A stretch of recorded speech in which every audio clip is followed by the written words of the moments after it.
It is now 6:32. And so we'll call this meeting of the Jericho Select Board on March 16th to order. And as usual, we start with public to be heard. And this is for items that are not on the agenda. And so are there people who wish to speak to that? Public to be heard. Yes, Catherine, I'd like to speak. Would you come up to the certainly. table, please? And you're nice and clear there, but this makes it even clearer for the minute taker. Absolutely. And state your name for the record. Yep, You start to- I'm Stephen Martano and I live on Cilley Hill. We've interacted before. Thank you for having me here. Thank you for the engagement on Front Porch Forum with, I very much appreciate, Wayne, your reply, and Eric, you're welcome to come here and talk.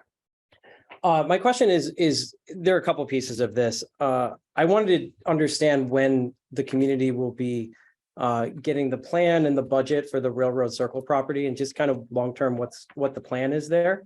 I was surprised. I read all these minutes when I don't attend these meetings, and I don't attend more than I do.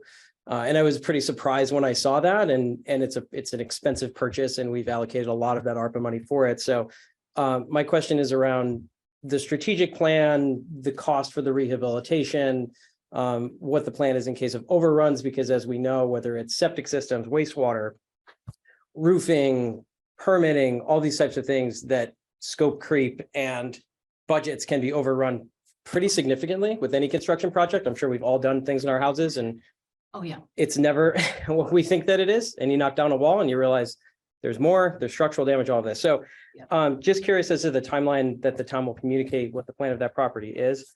So that's the first thing related to that specific project. Secondly, curious if the town plans on purchasing more property and how that fits into the broader affordable housing plan. I had a really nice exchange with S.J. Dube, who is the chairperson of DB, of the Affordable Housing Committee. You sat in on the meeting, was the night before? I did not. I had another engagement. No, I had another engagement, but it is yeah. on MMCTV and they did a fabulous job. Anyway, go ahead. Yeah, and I just want to say, I think SJ's been fantastic to deal with, Oh, she's and we are wonderful. very lucky as a town to have her giving her time to the town. So I want that stated as Oh, well. good. Nice on the record for her. So that's, I really just want to talk about and understand the proposals that the town has for buying additional property. You probably all saw my post, but for the record, I was somebody who received assistance through a affordable housing program elsewhere that was funded by HUD. Yes. It was a great program for me. It was actually funded by, I believe it was funded by the feds and administered by the town. And so I just wanted to talk with you all, and I want to continue the conversation with SJ that in my view, I don't know that it's going to be efficient for the town to be buying property and taking in all those transactional costs and rehabilitation costs, and just ask the committee to think creatively about some of the formats that are out there that have been successful already. And I don't know, maybe there is one for buying property, but I just found that alarming because I know that those costs can be really unwieldy and often lead to overruns. Yeah, I read your long post. It was very thoughtful. You had some really good ideas. Two of the ideas you suggested are what is nice and what we're probably going to be, utilizing is that the town does not have to do down payment help for first-time buyers, and they also don't have to do the other suggestion you had. One, because the state has a very good program for first-time home buyers. It really does help with all kinds of things for the first-time home buyers.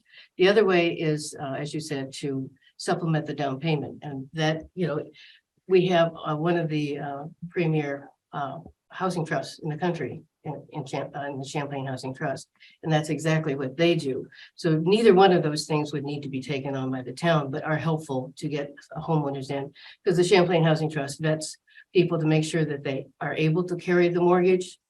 But most people, like even two teachers from MMU who have the mid-80s, couldn't buy here. Especially now with the prices that escalated the way they did. But at the same time, they don't have $25,000, $30,000 sitting in the bank. So the Champlain Housing Trust supplements, gets them in. And then when they move, they get a certain percentage of the increase in value of the home. But then the Champlain Housing Trust is the one who takes the repays itself with some interest on the down payment.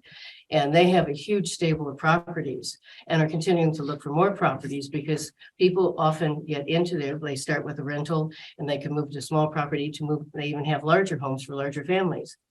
And a lot of people along the way have been able to actually move into the marketplace with market homes. But because of the way the Champlain Housing Trust helps with the down payments and things like that, they are able to continue to keep these homes perpetually affordable. And see, that is what the town intends to do. Town does not want to be a landlord.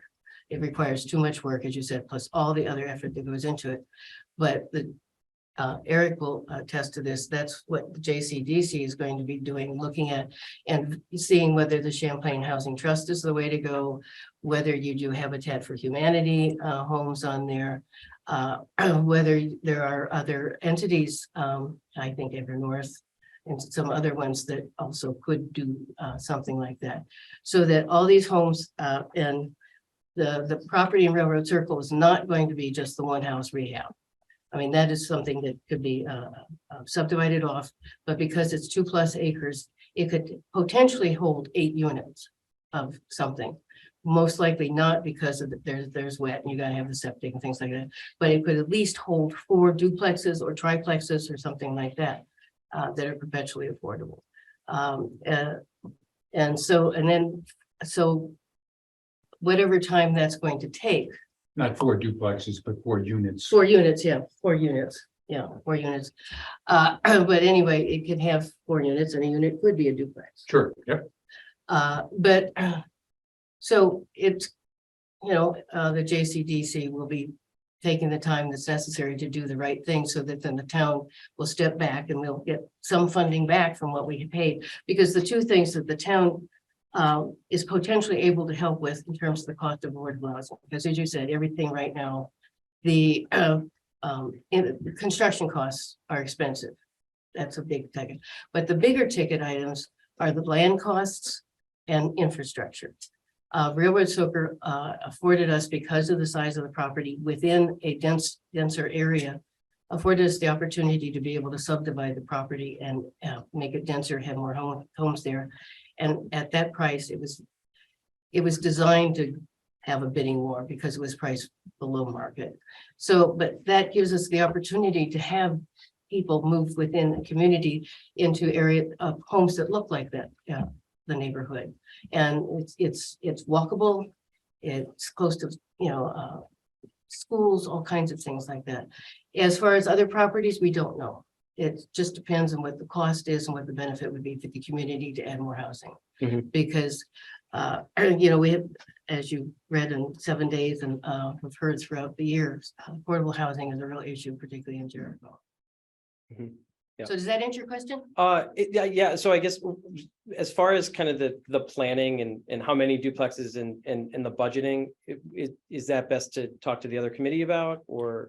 So I'm going to be upfront. We don't have a plan. Not yet, no. We don't have a plan. We know we needed a property. We know that any plan we come up with is going to be far off from what actually happens. And so as a JCDC, I believe was set up to, at one point there was talk about the fire department giving the Rivers property, selling, whatever, somehow transferring the property over to the town. Mhm. That committee was set up to take it. Is there a budgeting plan, or has that? Nope. No. We really do not have a plan. That's why. So I know that sounds shocking. Yeah. This property came up and checked off all the boxes, right? Quarter acre zoning, it's got natural gas, it's got water, it's walking distance to village, it's walking distance to school, it's, you name it. We had a sense, if I could just jump in on this one thing. If you recall, if you'd seen that ARPA slideshow I did, I never thought I'd do a slideshow after I retired, but there I was doing one. We had a sense that we wanted to do something about affordable housing. Somehow in ARPA. We weren't quite ready to do that. And then boom, Eric gets a call and there's this property. So we were like almost ready to think about how we're going to approach, this is being completely frank. How are we going to approach affordable housing? We have these recommendations from these committees, we have the surveys. And then boom, out of the blue comes this opportunity, kind of a sweetheart deal from, as as we understand it now. And now we're figuring that stuff out. So that's the frankest I can be with you. about Okay. the whole So the first step is to contact CHT. Mhm. I did email them this week, haven't given them much time to reply. That's kind of my first one. I've never worked with Champlain Housing Trust. I've heard lots and lots of data about them, but I'm one that I don't want to hear what somebody's cousin said about what they can do. I need to hear it from them, see exactly what they can offer, what things work. Our JCDC meetings are public. There are times we have to go into executive session like any meeting, but Yep.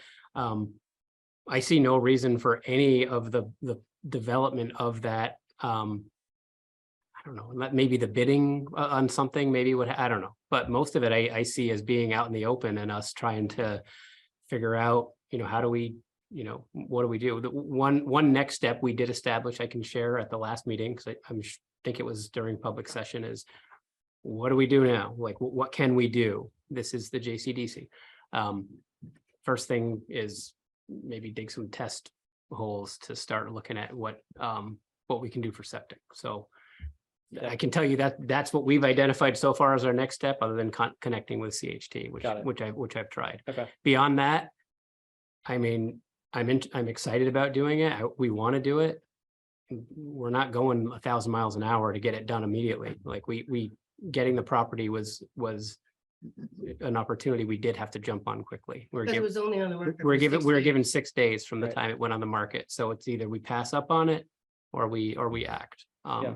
Given the value there, I think the town got its money's worth. Okay. If all this falls through, this is what I said at town meeting too. I don't know if you read the minutes on that. It's pretty long, gonna be a long one for you to read.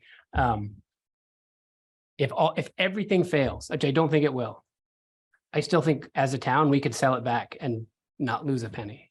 I honestly believe that. That's what, when we were all like, oh my God, this is moving 1,000 miles. I was literally on vacation, like getting these calls at the top. I was at the top of Mont Tremblant and I'm like, oh my God. I'm like, John, so we're trying to, we did have to do some of this on the fly. When I'm like trying to think about all the different things, a lot of the questions you're asking, what I finally came okay with and why I was okay with voting for doing it, the value's there. If we fail at every single thing, and we sell it, we get our money back. Mhm. To me, that was the fallback. Well, we already, based on what VLCT has taken surveys, other towns and what they're doing with their ARPA money. There have been other communities that have used their ARPA funding to buy property to either land bank for future housing, or actually to go ahead and start affordable housing on those properties, because it is an issue across the state. Yeah, I understand. Well, I thank you for the creativity. It is a little concerning to me that there's no budget for this, because this town is not that big, right? The coffers are not that deep. Exactly. And so, I think me and others in the community will watch and help where we can. And lastly, and I do not want to harp on this at all, but I just want the select board to be very mindful of the optics when things are happening in backyards and you're very close to it. I am not saying that there's any impropriety or anything untoward, but we are living in an age where unfortunately there is a lot of skepticism with government at all levels. It's not fair at the local level. We are friends, we are neighbors, but just really be conscious of the optics of this, because it raised a lot of flags when I started digging deeper, and I think that we have an understanding here.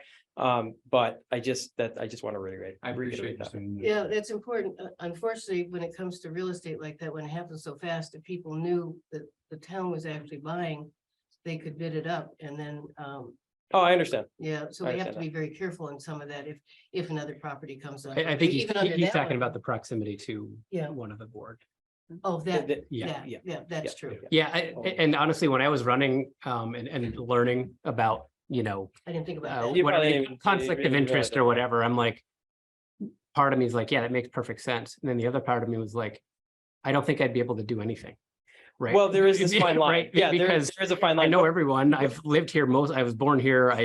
So Yeah, I get it. I hear you. And I it's hear what you're extremely saying as important, well. but I did carefully. I've worked in the public sector for 40 years. So constantly had to deal with conflict of interest policies, what warranted conflict, what didn't. Right. And I studied that policy and I gained nothing out of this. So I would contend that some people would think this wasn't an asset that added to the value of their property. So, but I appreciate that, and I appreciate the optics. Yeah. I think I have myself spoken about optics on other matters with the board and the rest of the ARPA money. Yeah. You know, we got to put our money where our mouth is for local things that's going on, and we got to, you know, pay the fire department for what they need, those kinds of things.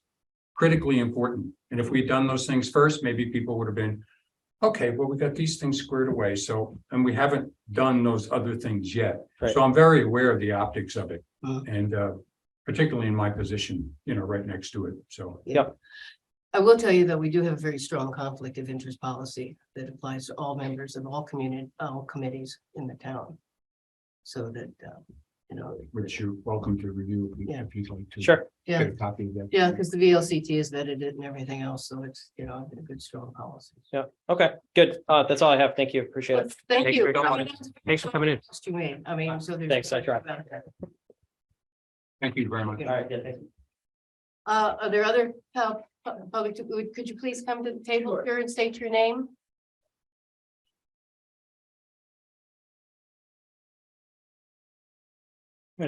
My name is Phil Danielson, lived in Jericho since 1987. I live across the street from Wayne in the Railroad Circle property. I wasn't going to address the board, but it's more of a question. You know, I think, first of all, I don't think there's any conflict with Wayne. I've known him, you know, he and I We've known live each other across for the street. a billion And years. as he said, I don't think could benefit him in any way. You know, my sense is that this is all done in good faith and it's going to happen. So the reason, what I wanted to ask was how best do the neighbors get involved with this? Because, you know, I have not been a participant in town government. I don't know my way around it. So I went to the meeting the night before last and yeah, maybe touched on it a little bit. And I went to another one. And I think I can't speak for the other neighbors, but the sense I'm getting is they want to be able to give some input and we don't know how to do it. So some guidance from you so that, you know, I think Eric talked about the housing, or maybe it was Catherine, you know, fitting in with what's already there. That's really important to the neighbors. Oh, absolutely. So if you could give us some guidance and let us know, I think we've got people that are willing to do it. And if they felt they were being heard, I think it would settle a lot of the issues down. So if you just keep in mind, we don't have, you know, most of us don't know our way around this forum. So, And, you know, I thought about this the other night, I thought about this a couple nights. Neighbors aren't necessarily opposed. Yeah. There's just a lot of reason for concern. Yeah. Completely legitimate concerns. Right. So, I get Yeah, that. yeah. Especially when this came out of. Yeah, I have no problem with anyone being concerned. It was, and I it was think pretty wild. I get we it. got to move forward with it. I think it's going to happen and there are good reasons for it. And I truly believe this is all done in good faith. So if you give us some, you know, I don't know where to go. I'll come to these meetings and, So I will tell you, so I am the representative on the JCDC. So I okay. got to be the one to sign the documents. I don't know if that was by design. But so I promise to be as transparent as we possibly can Oh, be. very well. Yeah. And I am open to ideas of how we pull more people in, right? It Yeah. seems like it's, you know, I do find it challenging to like, how do we reach, you know, I don't love Front Porch Forum, but it's really good for a lot of things, Yeah. you know? It's got, So maybe more on there of just like, hey, this next meeting you're gonna want to come to because boy, we're gonna be talking about, you know, that would be really helpful. this or, you know, Yeah. so maybe that's one way to do it, you know? Say Champlain Housing Trust is going to come and talk about how they would Yeah. approach this. And then if, you know, somebody else is coming to talk about how they're going to approach it. then Yeah. That's nice, because until the town decides which organization it's going to partner with, because it's not going to do it on its own. Then it's just really at the JCDC level, but once we have a partner, then it will eventually move to zoning, and that's the DRB hearings. And if you're a budding neighbor or you actually Yeah, I get would consider myself we a actually budding. get a letter from the town stating that this is going to be heard, and that makes you an interested party. And I plan, I'll just say this publicly, I plan to be pretty circumspect about this pretty particular property. It just seems appropriate for me to be a couple steps away from the actual minutia of, Right, does it have a plant here? Is there a driveway here or not? It seems like I just want to step back. Just as a neighbor, though, I think it would be important if there was, maybe it's already out there and I'm just unaware of it, but what you just said about maybe the forum, if just, kind of, this is where it's going to be addressed and, I'll put it on my calendar, and I think other neighbors would appreciate that too. And then, we'll feel we've got some input. Yeah, to be honest, I don't have the agenda. So we meet as a JCDC a week from today, so that the last Thursday when we don't have a select board meeting, Okay. I was hoping to hear back from CHT and maybe get them to come, but being it's only a week away, I'm assuming they probably can't for this month, but point taken. Okay, that's really all I'm asking. Yeah. Okay, thanks very much. Well, I would encourage you to reach out to your neighbor, even if they're not current members of the Join in Jericho website. They can get weekly updates, and actually Sabina's here, who's been our dutiful web manager and newsletter poster. So if there are larger meetings in regard to affordable housing, there's so much information on the website that people Okay. can find. There's documents, there will be the point at which permits are sought. There'll be design documents and applications for those permits. All that will become part of the public record. Okay. So that's beside Front Porch Forum, that's the other So, yeah. great place to go. I should have started there. Thank you, John. Yeah. and Go ahead, it's Jericho. Plug. It's Jericho. Just lived here a long time, but I just Jericho VT. don't know my way around this Yeah. particular forum. JerichoVT.org. Okay. I'll look at that. JerichoVT.org, and I'll pop it right over here into the chat for those of you. Great, thanks very much. yeah, thank you for Thank your you, Phil. concerns, because, we do want to be as transparent as possible. It's just kind of difficult in the middle of negotiations for real estate. I understand. Thank you. Oh, yes, sir. Hi. Hi. My name's Chris Tardy. Live over on Skunk Hollow Road. Here to talk to you guys about speeding. Oh, Could yeah. you tell me which stretch of the road, not your exact house, but are you? I'll tell you I'm number 45 because my mailbox has now been hit 3 times. Which section is that? I don't know. It's on the Jericho side of the big hill, right before the big hill, about 50 yards after the speed bump. After the speed bump. Across from. Oh, okay. Across from Me the and big Nate. barn. Okay, thank you. So Yeah, I'm a numbers guy. I emailed you guys on November 14th after my mailbox was hit by a guy 20 minutes after the school bus came through. He sent my steel mailbox on a steel post about 15 feet. Rubber marks, he was going well over what the state would consider criminal speeding, right? No dispute on that. Since then, including that incident, there has been 6 incidents on that small stretch alone. 5 of those incidents have resulted in property damage. The state police have responded to 3 of them because cars have been so mangled they've had to tow them. I posted on Front Porch Forum, I posted on the Facebook page. The response I got back from people was generally, good luck, man. We've reached out, nothing happens. And that's been my experience, right? When I've talked to the state police, they've been like, yeah, well, just give me the license plate. What does it matter? He's already in Bolton by now. Oh, absolutely. He's already merged on the interstate by the time you guys even picked up the phone. I got passed yesterday coming home from work, a line of us going, between 35 and 40 and a little tan Pontiac on the hill. I hear you. Right. Because I'm one of those people, Yeah. I'm riding on that road singing, thinking to myself, damn it, Right. I'm not going over 42 miles an hour, even though this guy's crawling up my back.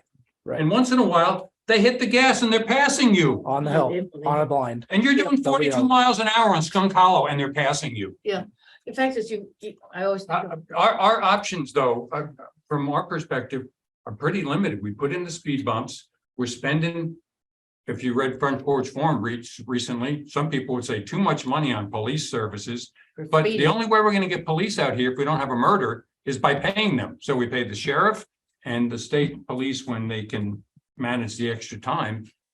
And I don't know what other options we have other than being like you and I, where damn it, I'm not going over 42 miles an hour. Right. And I wish we had more of those people in town.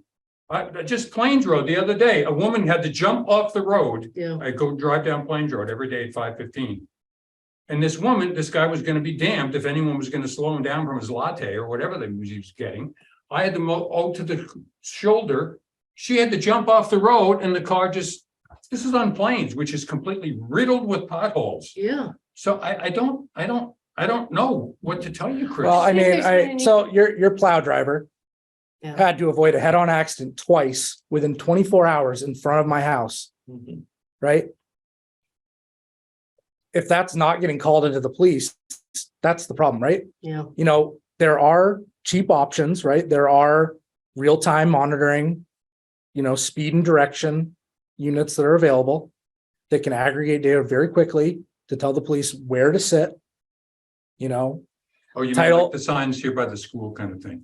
I mean, like a Flash mobile, right? I don't want a fixed sign that doesn't move because, okay, you put it in front of my house, that drives the speed in front of my house, Right. it moves it somewhere else, Then they right? speed in front of Sabine. Yeah, what we can Right. do, it's, because the sheriff is more amenable to, moving around, we can tell him to, hit Skunk Hollow, I've made the offer to the state police to sit in my driveway. My driveway, you can see the top of the hill and you can see the other part of the flat. They can't see you until they're in front of the driveway and then it's too late. And then, So oh I am yeah, that's a interested, great I idea. am interested in what you suggest though. So you So go, my parents live in Westford. They live on Osgood Hill, which if you're familiar with Westford, that's a big feed through. right, The Essex Police put a monitoring box out there that gave direction and speed. And it gave real time to the police of how fast stuff was going, what direction it was traveling and when. is it a visible one though, like that? Yeah, Or it was is just- visible. It was just chained to a tree. No, but when I they mean, moved it. it shows the driver too, or is it just, No, the It's- law in Vermont is they You can't cannot do that. record that, right? no, I mean, you're talking about the one by the school where it has the speed limit and stuff on it, or. No, it was just a box that they hung up. It didn't, no indication, but Gotcha. it told them when they needed to sit there, right? They could look at that data real time and go, okay, obviously this person is coming through every day at, 7:00 going 60 miles an hour. That's an Yes. idea. Mhm. Right. All I'm asking is for something because the answer Yeah. isn't just throw up our hands and go, well, we tried because a pedestrian, right? So, and it can be done because in Heinsberg, it did happen, right? They did nothing. The rule, was the police chief didn't write tickets to anybody in town. And then all of a sudden a bicyclist got hit and all of a sudden it was like, oh, we got to stop that policy. So it can be done. And I get that we don't have our own police force. Who owns that box? Who owns what box? The box in Westford. I don't know. Is it the police department or did Westford buy it? I'm sure somebody rented it from somebody. Chittenden County Regional Planning Authority has done it in Jericho Center several times. Yeah, I mean, that's what I was This going to is standard suggest, is you can have a study speed box. study. Right. There are, yeah, right. Monitors speed of cars. Sure. Oh, yeah. Yeah, I mean, because that's a speed study. you But get Chris the is talking about. There real are, time. there are real-time options. And I can reach out and try to get those. I asked to be on the agenda for the 6th. So we could have a discussion about this because I've reached out to the police about some data and I've reached out to the DMV for options Oh, good. because I'm not putting a shrine in front of my house. I'm going to be very blunt about that. And it's going to happen, right? Everybody in this room can acknowledge that there's a problem and, if we don't do anything about it, it's going to be a pedestrian. Yeah, the, Either we can do the research on this box, or if you're gonna do this, I would be interested to know how much one cost, costs. absolutely. Mhm. But, and what, That I we still can have don't, I on- still don't get it. So I'm driving. it's down the- a I'm speed, driving down it's the a, road. it's a. I essentially don't see a speed sign that limit. says how fast I'm going. It just looks at me and tells me how fast, and it just knows, or it Mhm. literally says. Yeah, it's here's just, it's a 140. radar, it's a radar and it's box. just, the data's inside this. It's not telling you you're speeding, Right. it's telling the police Right. that somebody is speeding. Right here. So how do you know it exists? You just happen to notice seen this one. box, Right. but how do you know that's what it is? Because somebody asked what it was. Oh, okay. So it would say 315 and you look and say, oh, there's a whole bunch of 315. So we tell the sheriff to sit there. Right. In your driveway. But that's the only thing it does is tell them when to sit there? I don't know. Haven't looked. I'm not, I'm happy to do it. I'm not connecting how it helps. Love the. All I'm idea trying to that do it is can help. aggregate data of how fast people are going, right? Because you guys say, okay, resources are limited. I got it. Yeah. I'm But we taxpayer, can't resources are ask the limited. RPC to do a speed study. And what that does is tell us, because of the last speed study we did on Skunk Hollow, it'll tell us if the speeding has increased. Because it seems very appropriate that it has increased across the state. Because even the state police are complaining about the number of speeders on the expressway.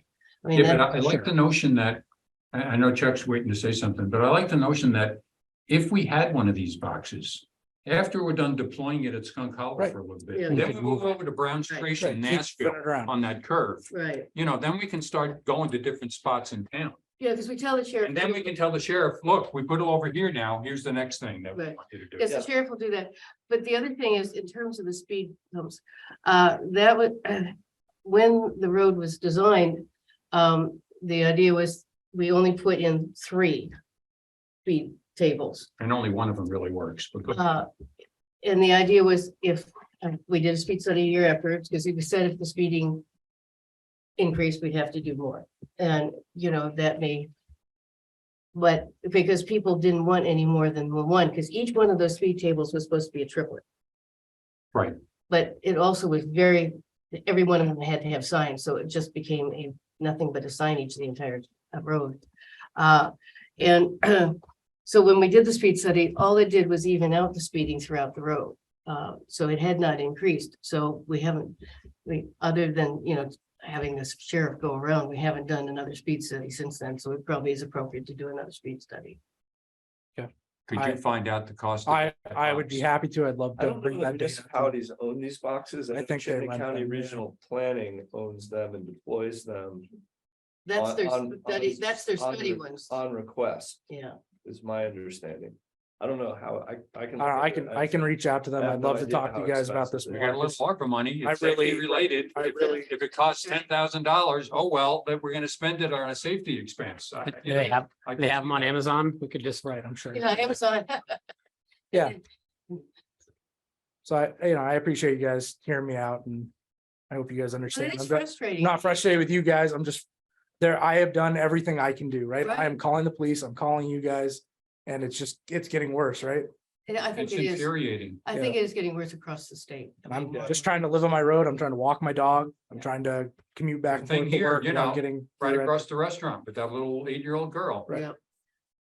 Yeah, that I was. I mean, I live at the bottom of Barber Farm. I mean, I literally live at the bottom of Barber Farm. I'm not from here to the drive to the road away from the start of the road and people are passing somebody. Right, but By my everybody on house. this road knows the 5 Yeah. spots they sit and one of them is the top of Barber Farm, right? Yeah. I used to live on Nashville Road, so Yeah. I commuted down Barber Farm every day and he sits right in the turnaround by the, Yeah. the farm that's out there. Boy, you move from one speeding road to another, I know.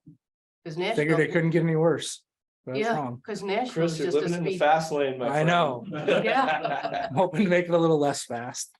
Yeah, that's a good idea. I mean. Yeah. those are Is there any other suggestions you have besides this box? I was gonna just reach out. I'm trying to get some data from the state police and I asked them what options are available and which ones they've found are most effective. Oh, that's a good idea. Yep. Because And that's you're what I gonna was spend your hoping. money and have the most effective one. Right. And frankly, that's why we're spending that 135,000 or whatever. It's really mostly speed. That's all it is for speed.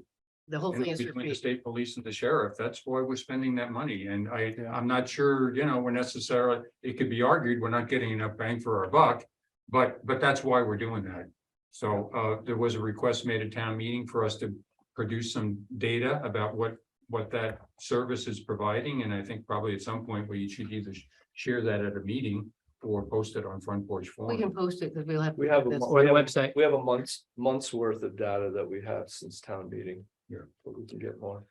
But you said there was one incident. I mean, I know they've responded at least 3 or 4 times on Skunk Hollow Road. So that's what I'm asking them to produce is how many times you doing traffic stops on Skunk Hollow and in Jericho and large? How is that different from Essex? Right, Well, we know they're doing $35,000 a year worth.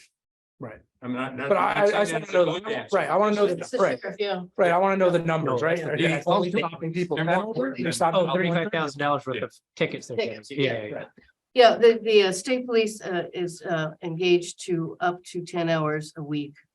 If they have the time, because Or they're, staff. or the staff. I mean, that's really the issue, because it's when they're, it's not part of the regular job. It would be in addition to the regular job. And then the sheriff is, we have a contract with them for 40 hours a week, and we can, move him around as needed. Sure. Kind of stuff. And I'm not asking for every day. I'm asking Yeah. for a couple of times a month, Oh, yeah. during the commute hours, because it's not the middle of the day. I mean, it's bad, but it's not The average speed in the morning is 45, 50, somewhere in there. Yeah, it's not, that's one. Right. Because the other thing that, you know, they talk about being reasonably effective is the ones like they had in Jericho Center, but, and you see across the Right. county, where you have the, you know, the little flashy thing. And I believe Underhill just voted to deploy one as well, so. Yeah. And, you know, we need to buy more of them, and they Right. used to be $5,000 each, but I don't know, I imagine that's gone up now since the last time we bought it, because the old ones were no longer able to be repaired. Well, if I can be added to the agenda on April 6th, I'd be happy to bring Okay. all my findings That'd and be send great it to you to guys do. as well. Would appreciate And that. this would be an appropriate time to go on the record and do a report out from the road crew in regard to plowing incident yesterday on Skunk Hollow Road. Adam's dad had two drivers who were tailgating tight, lost control behind him, and to avoid them going into his rear end, he pulled into White Oak Road sharply, did about $2,000 worth of damage to one of the plow blades in the frame. So the issue of speeding is well on the radar of the road crew as well. They're seeing tremendous amount of increase. Every time they have to go out and plow during commuter hours, it's a potential recipe for disaster. And 3 cars have rear-ended school buses in the last 10 days. yeah, Wow. terrible call to have school yesterday, by I the way. didn't even have to do my homework. People are doing it for me as I'm sitting here. You know, Yeah, it's a But problem. yeah, just so you know, it's not yeah, the roads were worse yesterday. I'm Speed, surprised yeah. they had school. speed and Yeah. threat of pedestrians and don't have to bicyclists make is a them huge cold. issue. Safety of plow drivers in the winter is an issue. And with the paving coming up this summer, we're trying to look at what potentially creative ways we can work on traffic calming that. Well, you can are add 2 of effective. those speed tables to one of the worst, you know, one of the worst ones, because when we did the engineering, the engineer told us the best speed calming was those little skinny islands. Mhm. But we didn't have enough road in a lot of those areas, which is when we put in the speed tables. And they said if they're put in triplicate, that's the most effective when the speed tables, but you have 3 speed tables within a short distance of each other, but then each one has to have signage. I think that's what they have in the old north end. Plow drivers Yeah. love those. I know. I will be disowned, just so you know, if we do put more speed tables in on Skunk Hollow, so it's fine, it's okay. Well, but- the other. The ultimate revenge is to remove the asphalt in the middle like we used to have, and then nobody took the road. Yeah, But that's, Oh, there was a lot of people on the road when it it was, was horrible. I mean, because when they did the Anyway. number of traffic and the number of cars on that road, it still was a huge. We shouldn't number. be making light of it. This is serious stuff. oh, it is. I know. Thank you, Chris. Thanks, Chris. Thank you. Chris, Thank you for your. sorry about your mailboxes. Yeah, it is what it is. They're Bernie sorry. Paquette has had his hand raised for a little bit. Oh, sorry, Bernie, I missed you. Yeah, I didn't see Bernie. Oh, thank you. Some of this is probably duplicate of what's been said, but, and clearly I don't want to say one road's any worse than the other, but anecdotally, yesterday, a UPS driver was dropping off a package to me and unprompted, I just said hello. And he said, my God, he goes, this road is worse than Route 15. And he said, you know, people just don't care. So, That's what it boils down to. Yeah. so that leads me to ask, and Catherine, maybe you said it, I missed the part of what you said about the signs, but those fixed signs that tell the driver how fast they're going. The one on Brown Straits, of course, had to be taken down because it wasn't working. And I understood from John quite some time ago that that was back ordered, parts weren't available, or is there a status on those coming in? No, we have to buy whole new ones. And we haven't allocated the funding for that yet. I think there is empirical evidence that they actually do something. They do. they That's do why I it. was kept asking about that. I do think those are I effective. think that Just like these lights, which somebody made some disparaging comment about just a couple weeks ago on Front Porch Forum. But part of the reason to do that wasn't to make it look like Nantucket North, but to signal people, you're in a village, Right. slow down. And that was Bob Hannon's vision for why these things should be put up along this strip of the road. So those signs, I think, they're supposed to work. Yeah, the empirical evidence shows that they do, and they do continue to work after, even after people they don't really get used to it. When they see that it jars them awake again, and it works for years. It continues to work even after the first encounter. So the last time I asked about this, I thought the answer was that because we were coming up with a new budget, that's when it would be addressed. So now that we're past town meeting, is it going to get allocated? I was under the impression that the replacement sign had already been ordered Have they? by Adam. Bernie, I'll look into it. I'm under Okay, the thank you. impression Yeah. that particularly the one in the village was ordered and there was been supply chain issues, which is why it's been taking so long to get delivered. The old ones, the parts weren't even available anymore. Right. They're I just- ordered. So I appreciate that will be followed through on it. I'll just add that additional reason I think they're valuable is at least myself, and I expect other people might consider doing the same thing that are frustrated with the situation, is that I've sat there when it was running a number of days for like an hour stretch at a time at different times of the day, and I sat down with a piece of paper and I just wrote the speed that the sign said every time a car came by, and then threw it on a spreadsheet and just averaged it out to see at what times were the speeds over 5 miles an hour, 10 miles an hour, et cetera. So it just gathers some data so that it was less, it was more statistic numbers versus me thinking the traffic seems to be faster. And again, the time of the day. And I figured if I did that for long enough, it might help pass that on to the sheriff and say, this time of the day seems to be worse than other times of the day, as the gentleman earlier said. So I think that's another purpose those signs could be used for. Well, all the speeding across the state, even on the interstate, that state police are talking about, may eventually move the legislature to have the photos taken of who's driving the car in the car. Because other states use that and They send do you a it ticket. all over here.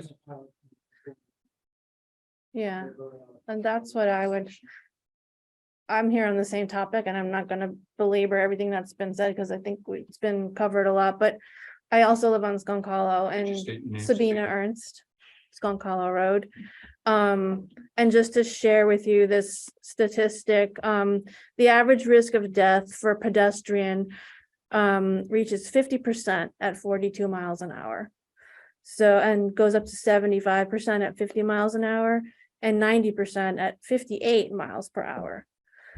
So I hear what you're saying about these signs that show you the speed and how people will self-correct, but for me, I live at the nadir of the hill. So I live at the low point where everybody who's not paying attention, texting and coasting down the hill and picking up speed That's the Get- fastest gets- zone right there. It's gets gotta to It's gotta me. be, yeah. So it does me no good for them to say, oh, I'm speeding at the point where they, get to where I'm getting my mail, which on a lot of days is really like a game of chicken.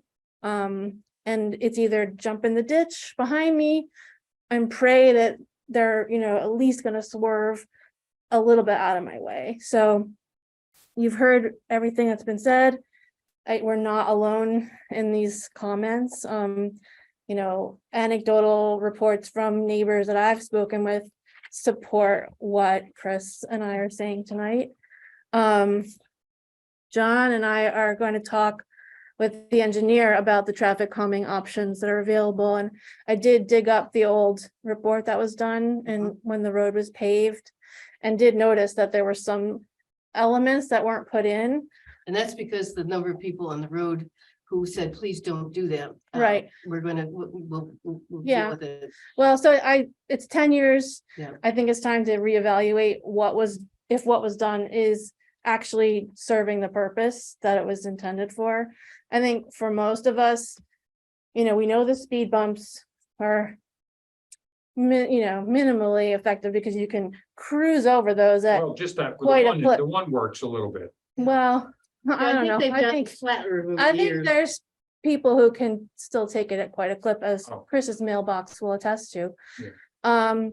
But I also noticed that a lot of the signs are missing. So on the going Oh. up the hill on the speed tables, it will say 20 miles an hour. On the downhill side, all three of those are missing. Good Lord. So, even just replacing some of the signage, maybe to remind people what the expectation is, Right. could be helpful because it's not there anymore. Probably just lost over time, probably got hit by God knows Or, what. That's probably. Or high school kids take it, put it in their room.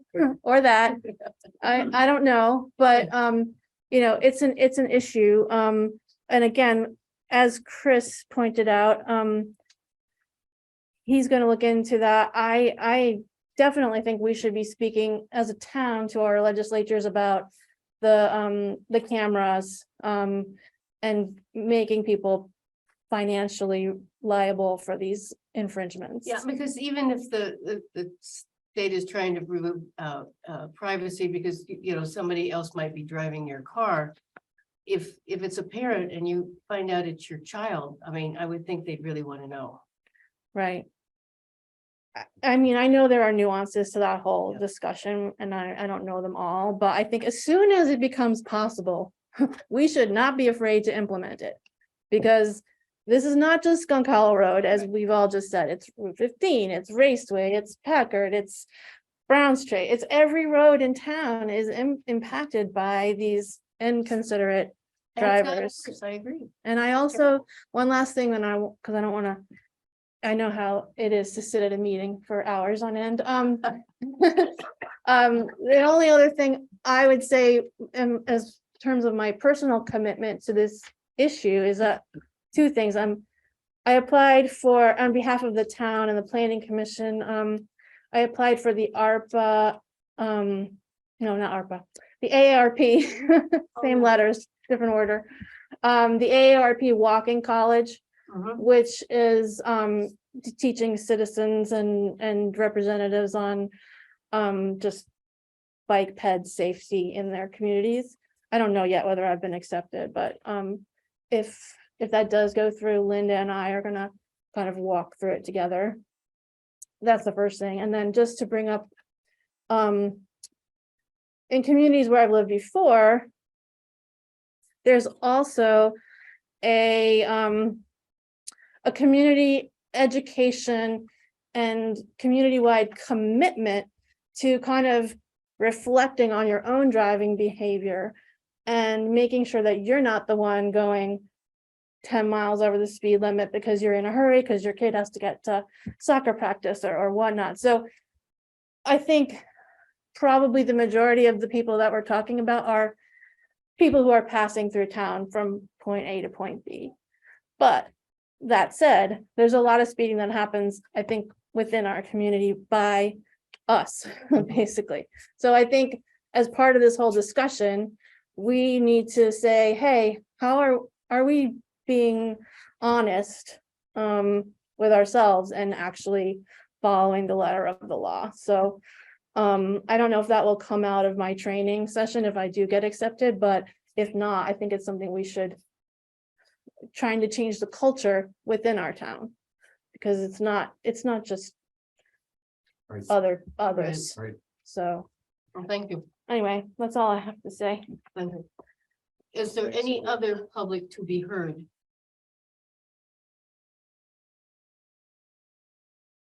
Okay, state your name for the record, Chuck.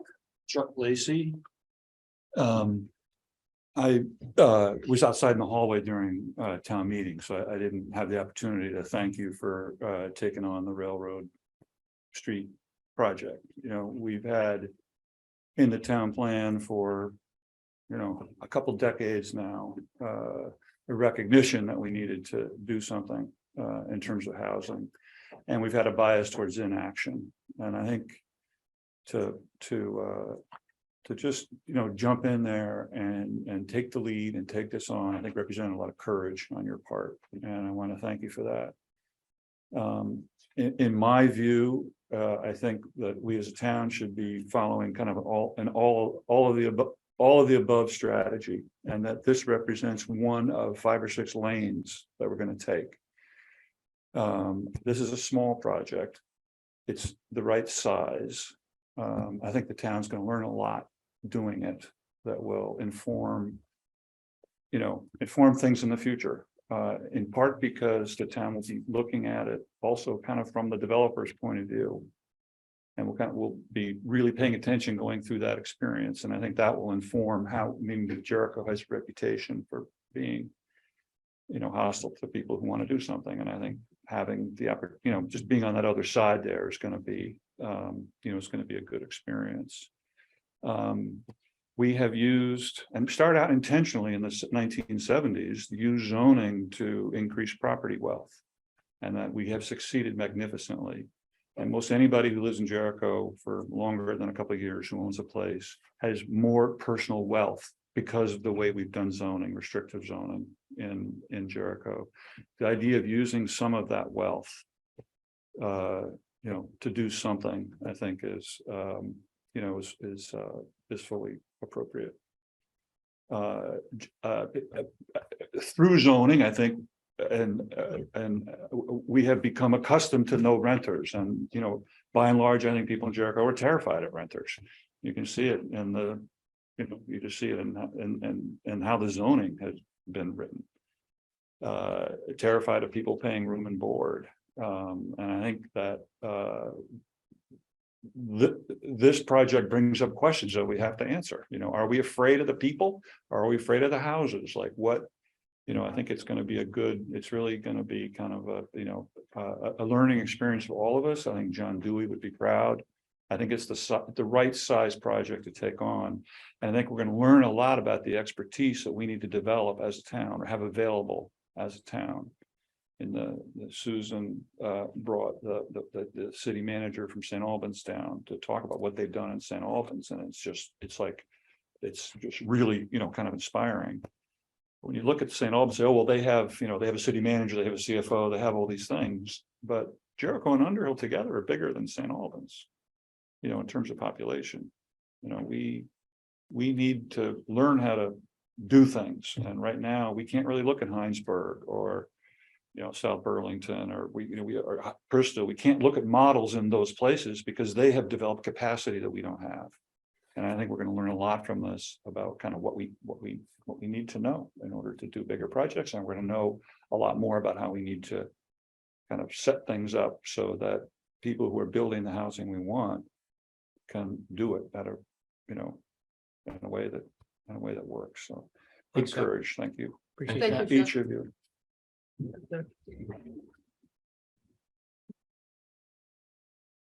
Won't talk for very long. I just want to underscore two things. One, I'd like to thank Chuck for the positive comments about Railroad Street. And I do think that people don't understand present cash flow. Could you state your name, Jim? Oh, Jim Carroll. I apologize. I don't know who I am at certain points in time during the day. I know who you are.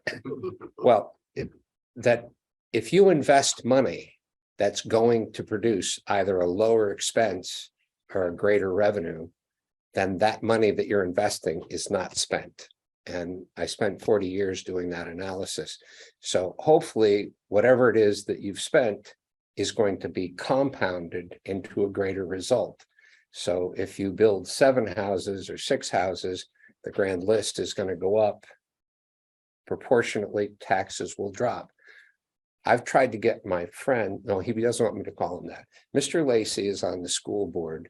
And at some point in time, a doctoral dissertation should be described as to the adverse effect in Jericho of the decline in the population of students in our school system, where you cannot contract the size of the buildings, you cannot contract the amount of energy they consume, you cannot contract the quality of the teacher, et cetera, et cetera. So we are in a line that I would predict is like this on property taxes because of the restrictive zoning that Mr. Lacey talked about has in fact been implemented. We're a 96% lily white gated community masquerading as a liberal place, but we really aren't in the net result.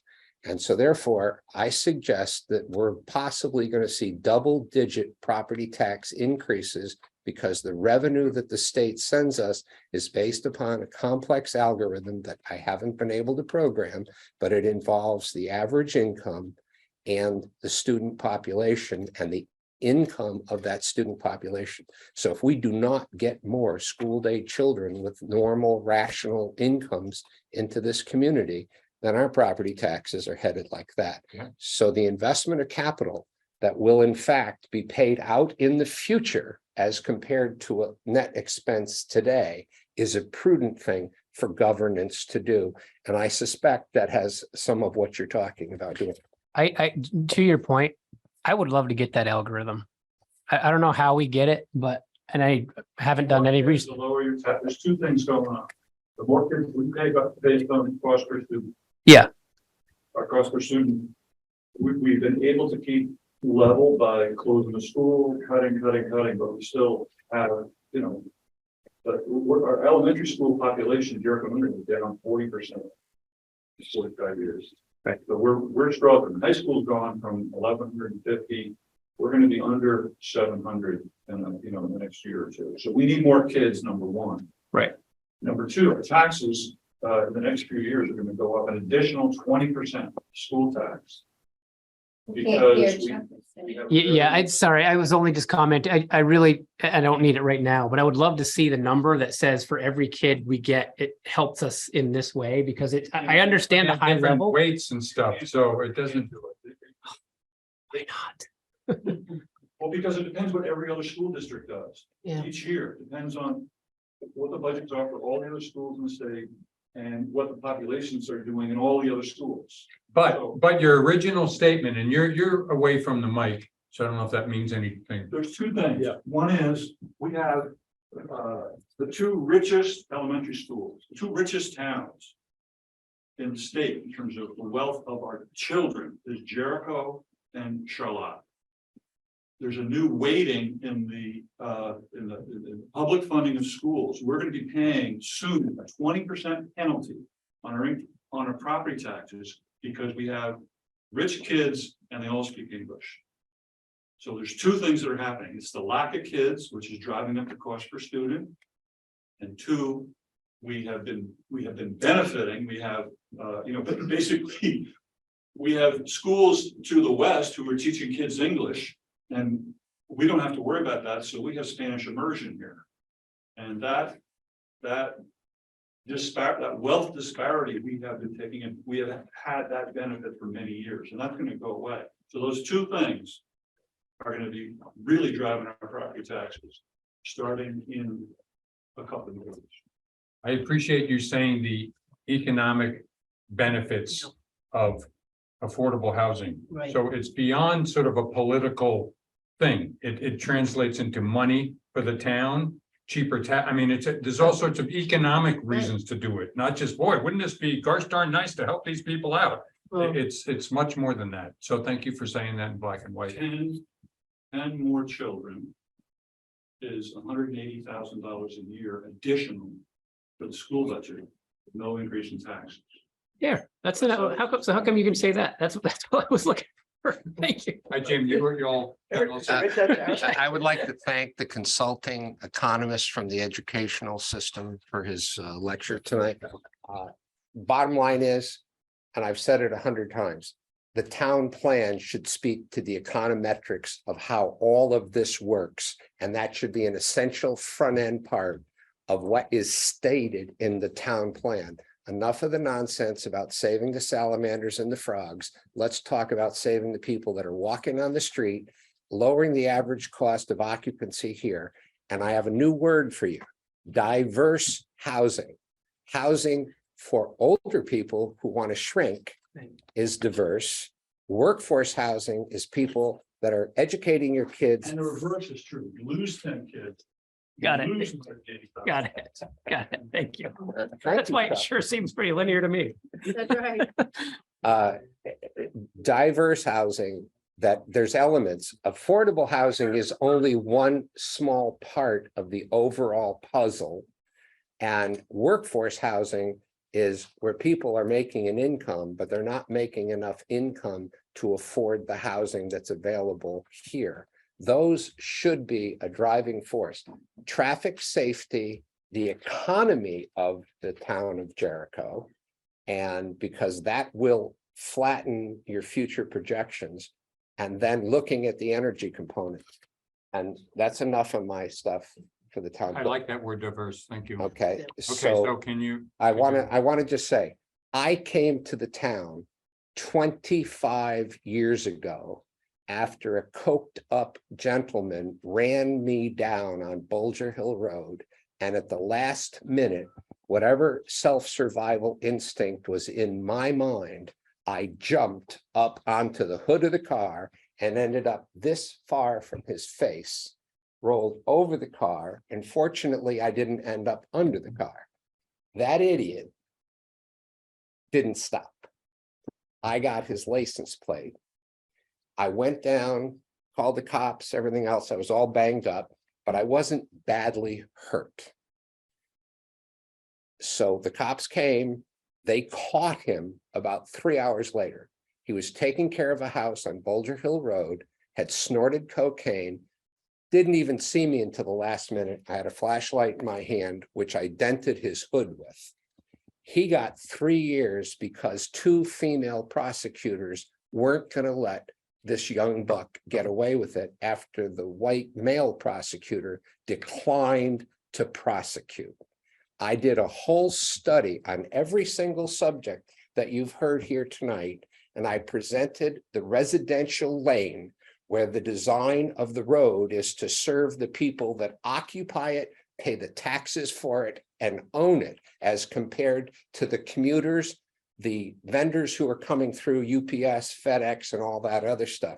This is incredibly important. We've had people killed, we've had people injured, but the life quality, because of the terror factor, and because people are terrified, they drive their cars instead of walking. So you've got compounding health problems and everything else. So I also brought you the study from Chelsea, the tri-towns in Michigan, that said this is how they're dealing with this. If we want to lower the cost of occupancy of housing in Jericho, we need to plan for multimodal pedestrian interconnection so people do not have to use the car. And as a town, you suggest that our model is not to facilitate excess speed of commuters going through the town. Design the roads to comply with the elements of a traffic study that drops the speed limit, because those elements are road design, the presence of conflicts. And if you remember, when I put a little ditty together, how you got the 25-mile-an-hour speed limit. You've got all types of badly designed intersections. You have traffic conflicts. You have high volume. You have wrong slopes. Those are all the elements that feed a traffic study. You can't do anything about speed without playing the traffic study game. Capturing the information with the artificial intelligence photo camera is the first step to help you build the traffic study.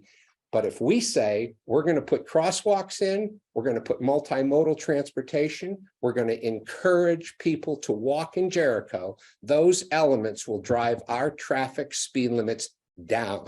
You got to get the traffic speed limit down to about 25 miles an hour. And most of our substandard roads should probably be about 20. So most of your dirt roads should be well below 35. It's 50 if you haven't done a traffic study in the state of Vermont. You cannot enforce a speed limit below 50 miles an hour. So 100% of the obligation is on the function of this community's governance to be able to understand these rules and implement them. And the simplest way to do it is to put somebody that knows what they're doing in charge of it and tell them to get it done. And then you can design the roads within your town plan that you're working on right now into your regulations, and every time one project is built. But you know what the cheapest thing in Jericho Center is to reduce? We have such a large I'll agenda. let We you haven't go. even All right, started. I'll let you go. But for $350, you can put 3 stop signs in Jericho Center on Brown's Trace, because you've already got the speed limit, speed bump, which destabilizes the high-speed trucks with rigid suspensions. You've got the cross intersections. And if you put a stop sign, that's a $350 ticket plus 2 points if you go through the stop sign. And we've got all these sweeping curves and everything where we have conflicts. So I think if you just say, we're going to calm the traffic, we're going to drop the speed limits, we're going to recognize the pedestrians, All you got to do is appoint somebody in charge to do it. You got a town engineer. This isn't brain surgery. Woodstock did it. They became as unpopular as you can imagine, but they got so much money from the 25-mile-an-hour speed limits.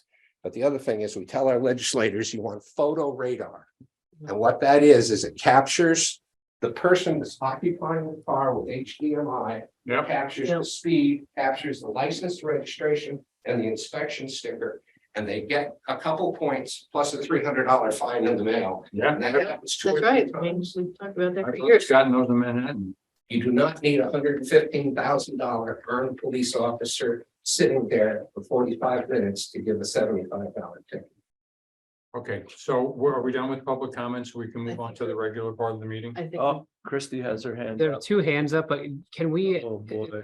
don't we at some point have to, Yeah, we do. I mean, if there's something new to I say. want to be respectful to people because I love Yeah. the audience today, but we're just so late. Let's do the, the one we haven't Christie, we heard. haven't heard from? Yeah. As long as it's not. Christie, go ahead. Yeah, I guess I don't like to public speak, so I will not be long. But I just want to say in regard to the affordable housing movement, I am one of those families, and I just feel like maybe my population I haven't heard from much in the past several meetings I've been to, but I have a 4 and a 6-year-old. We moved here intentionally because of what Jericho is. We love it here. We've fought for over a year to preserve some of the land behind our home and stretched our budget because the land is so important, and we knew that we wouldn't be happy here if we were surrounded and just toppled with homes all around us. So with that purchase, our property now touches near the railroad circle.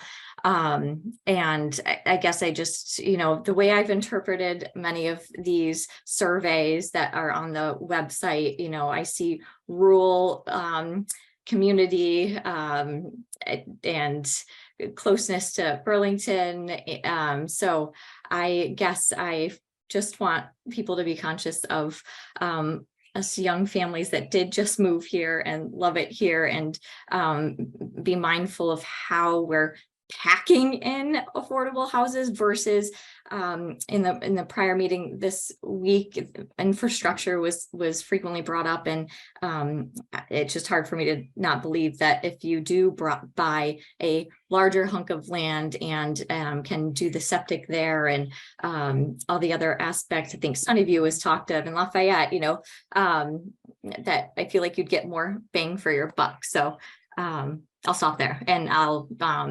I will be in meetings down the road, as Phil chatted with earlier, and would just love to be a part of it. Thank you. Thank you. Thanks, Christie. Thank you, Christie. All right, we have to start the meeting now. Thank you for all your comments. We appreciate that all. It was probably the longest I was gonna public, say, as long as one I've sat through, that's great. That's good. which is good. I mean, I'm glad people came. Next is, we'll start a regular meeting with the reorganization of the select board. This is when we choose the chair, and then our rules of procedure. I would start by saying I'd like to nominate Catherine to be chair of the select board for the upcoming year. I'll second that, assuming she is, that she's in favor of it. I don't want to second it if you don't like the motion, I guess, but I will second that. I think it will be important of the next year, just in case, that we also recognize that Wayne is the immediate past chair, and he will act as chair if I am not available. So that should be Yeah, recognized. I'm prepared to do that, and I appreciate the immense amount of work behind being chair of the board. Daily work being the chair of the board. Thank you. So I guess the motion stands, and all in favor then say aye. Aye. Thank That's you. good. Congratulations, I Madam did- Chair. The hand went up because last night that's all we did was raise our hands. I did want to get, If I could just say just briefly, not even specific to the select board, but I was just mindful the other day when we were voting at town meeting. And the amazing number of hours. I'll be done, Joe, really soon. Okay. Because I'm in your same frame of mind. But the immense amount of hours that people put in on these different committees or the election committee. I mean, that place was staffed, was it 12 hours? Yeah. 6, 8 people. And it's just amazing how many hours people put in and they volunteer. It's just so labor intensive, this little local government. It's just mind boggling. Well, So anyway, thank you for volunteering, but you're not the only one who's putting in long no, hours. I know. In fact, we're very lucky that we have so many people who volunteer because we You- have that many committees. You might even say even not being chair, Yeah. might even amount to more than 10 hours a month. Wouldn't you think? Anyway. That was false advertising on my spot. Anyway, And then, we need to recognize that, officially that our meetings are the first third Thursdays at 6:30. So it's the chair, the immediate past chair, the thing, and then the other thing we need to recognize as part of the rules of procedure is that we generally let people talk, as you can see tonight, because it's important for people to have their voice. But if there's a lot of people talking on the same subject, we do reserve the right to limit the amount of time that each person takes. I've noticed that on Burlington City Council, there's the clock, as soon as Yep. Bernie starts talking, the clock stops. Right. And it starts and he can tell how much, Yeah. because that's how they have to manage that. That they have to manage them, but we've been fortunate we haven't had to, but there have been times when we've had a lot of people with the same topic and we do have to limit the amount of, but so that needs to be recognized as part of our rules. Next, I think since we have somebody that is very restless, shall we say, Joe Flynn, that if people are fine, we could move up his Bugbee subdivision and then do the other agreements, which are just paperwork till later in the thing.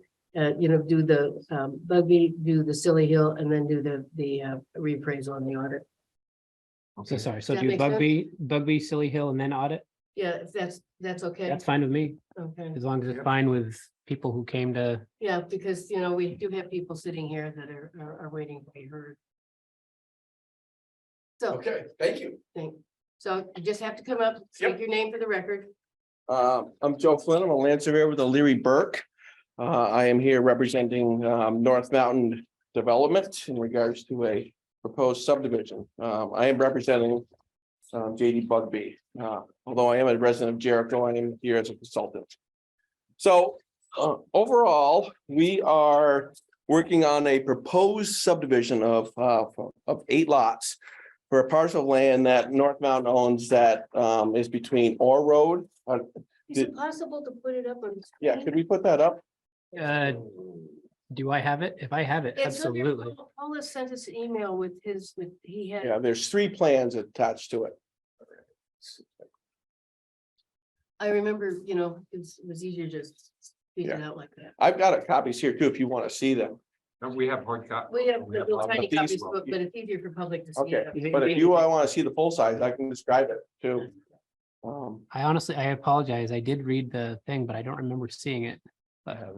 Well, like I said, it's not a problem. If you Yeah, just- Paula you just have added a it to picture. the agenda. It was a follow-up to the agenda, I Yeah, believe. let me- I gotta figure out how to do the share. Well, actually, this, Oh. we can start right here. But no one at home can see it. Oh, okay. Eric, do you have the email? I don't have the email. Well, I probably do, but you guys actually send more than a couple a day, so it's a little buried. The green arrow. The green arrow button. Oh, right, yeah. And then click on the one more show. Oh, Sabina. You're so good. Thank you. I lived through this terror. I know that feeling of being in the hot seat. Okay. That's what you're looking for. Yep, we can start with this. And again, it's just based on. Okay, an that's overall. great. Lots of people can see it. So again, we're working on a proposed subdivision for JD on a parcel of land that's 93 acres that straddles between Orr Road and Brown's Trace. One of the things that came to light recently, as we're still in the planning stages of this, we've had a sketch, but we're moving forward with this. During the course of doing the field work for the survey. I've have to resurvey the original survey. The original survey was done in 1978 and updated or revised a little bit in 1983 by John Marsh, licensed land surveyor. Due to the inaccuracies of surveying in 1978 and 1983 and the ability we have now, the 60-foot strip from Orr Road, That little skinny thing. while at the Orr Road, it is 60 feet. By the time you get to the back of it, where it opens up again, it's 3.2 feet narrow, too narrow, because of the existing monumentation set by the original surveyor. So I brought this up to Chris Flynn. He said the best course of action was to talk to the select board to see if we can obtain a waiver. So we're here asking for a waiver for 3.2 feet because it's going to be narrower down in the back. This section will be subject to town road standards. Shortly after this, we're going to switch. We can switch because of the amount of units that accessed off it to a driveway. But again, we're 3.2 feet too narrow at the very southeasterly end. So this area right here, Joe. Exactly, right in there. The existing monuments found make sense with the abutting landowners in the back. So I can't refute those corners. They work. In the front, there's nothing there, so everything works. So what we're here asking again for a waiver. We have no reservations about constructing the road, public standards roads within that narrower strip.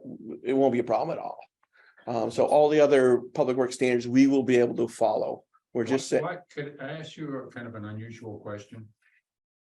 Why would it be in the town's interest to not grant this waiver? Because when I looked at this I was gonna do it the afternoon, other way. and I shouldn't put you on the spot on doing that, but when I read this afternoon, I was like, okay, that would be easy enough, but all right, are we setting a precedent that somebody later on said, you granted this 57-foot thing before? Is that the only reason that we wouldn't do that? Yeah. Again, to be honest, we'll meet all the public works standards. Sure, except yeah. for that one width. So we're asking that. And I discussed this with our project managers too. This is almost on the edge of being able to ask for a waiver. We didn't create this problem. The previous survey created this problem. Right. And we don't find out about it till we're into the subdivision. So it's a minor change. I don't see any reason why or how the town is in any kind of jeopardy by granting this. It'd be different if I came to you saying, well, we have to narrow it here because of some constraints on the site or something, but it isn't. This is existing current survey reflects this issue. So again, we're asking for a waiver because we feel it's a minor, it's minor to the health, welfare, and safety of the town. I mean, yeah, because you still could even put a sidewalk in if you needed to with the right of way of 60 feet. Yeah, so, I mean, I couldn't come up with a reason why we would say no. Other than 5 years from now, somebody says, well, you did it, and I couldn't imagine what that circumstance would be. Yeah, but hopefully in 5 years, we'll revise our public works specs so that there'll be different categories so that they all won't be one size fits all. Yeah. I guess my question is real similar to Wayne's point. I was just curious to the two of you. You've been on the select board longer than I have. Have we ever done this? We've granted waivers to make roads smaller. To make the roads smaller, but this isn't gonna be. no, This is adjusting the Right, the right of way. right away, yeah, which Okay. is very different. But he said since we've already granted waivers for roads to be smaller, I mean. We're gonna meet Do the you public have- works they're gonna standards for make the construction. words, and so Do you, have you talked with Chris? I did not talk with Chris about this directly. But since Chris sent him here to get a waiver. Yeah, I mean, Chris didn't say, hey, don't do this, or, he didn't No. advise against it, so Well, I, but Yeah, my understanding was it was a pretty perfunctory request and. Yeah, that's how I didn't read expect this. any Yeah, controversy. that Chris sent him here, said, tell the select board to give you a waiver. Well, he suggested, so actually, as me, it's two-pronged, me sitting on the DRB Yeah, as a alternate and being on it before. This is a tough issue for DRB to work with because the town select board has control over roads. right. So it kind of removes the DRB from any kind of, what are we doing here?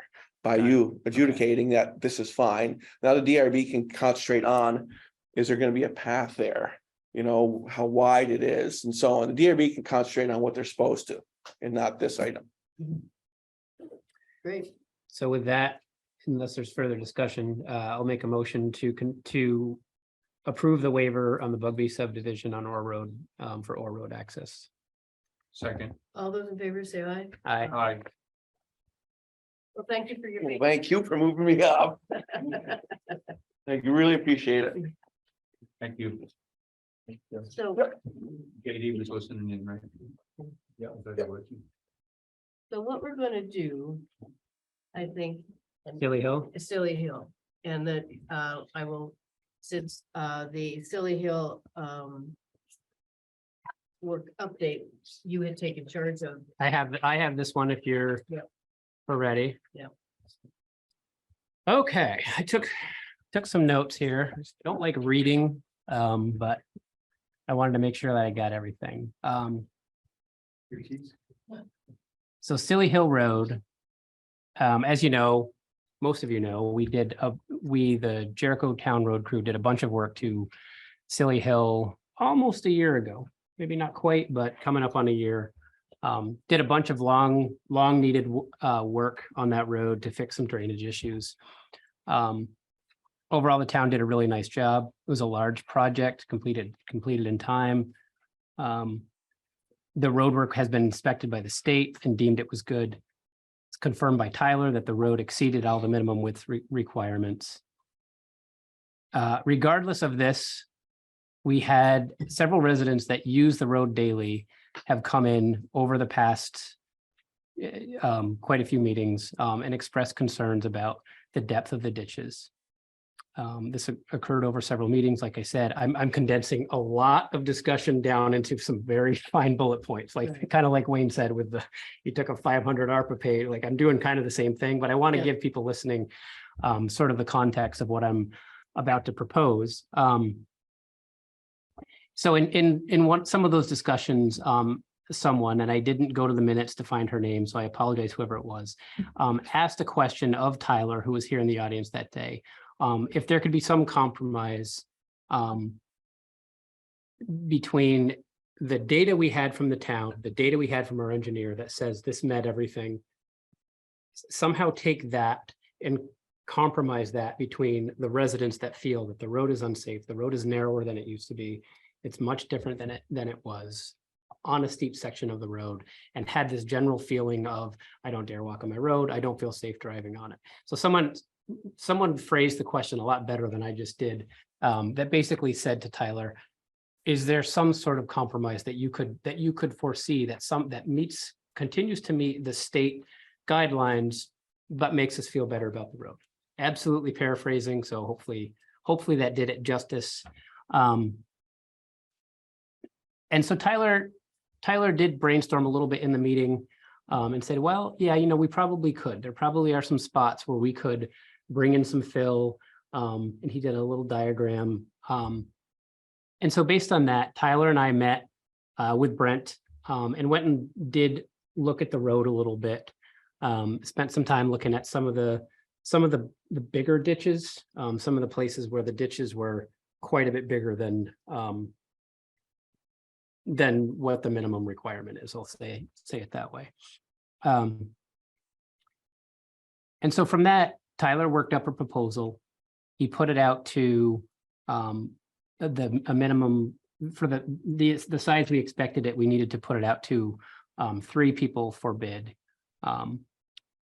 And we got two of those contractors responded with almost the exact same price. So let's see, what do I have here? So the general proposal includes adding fill to the road side of the ditch on the west side of the road for a couple sections. So just to be clear, you're going up Cilley Hill, it's the left side, but adding the fill to, so now if you're just talking about the ditch, you're adding it to the right side of the ditch on the left side.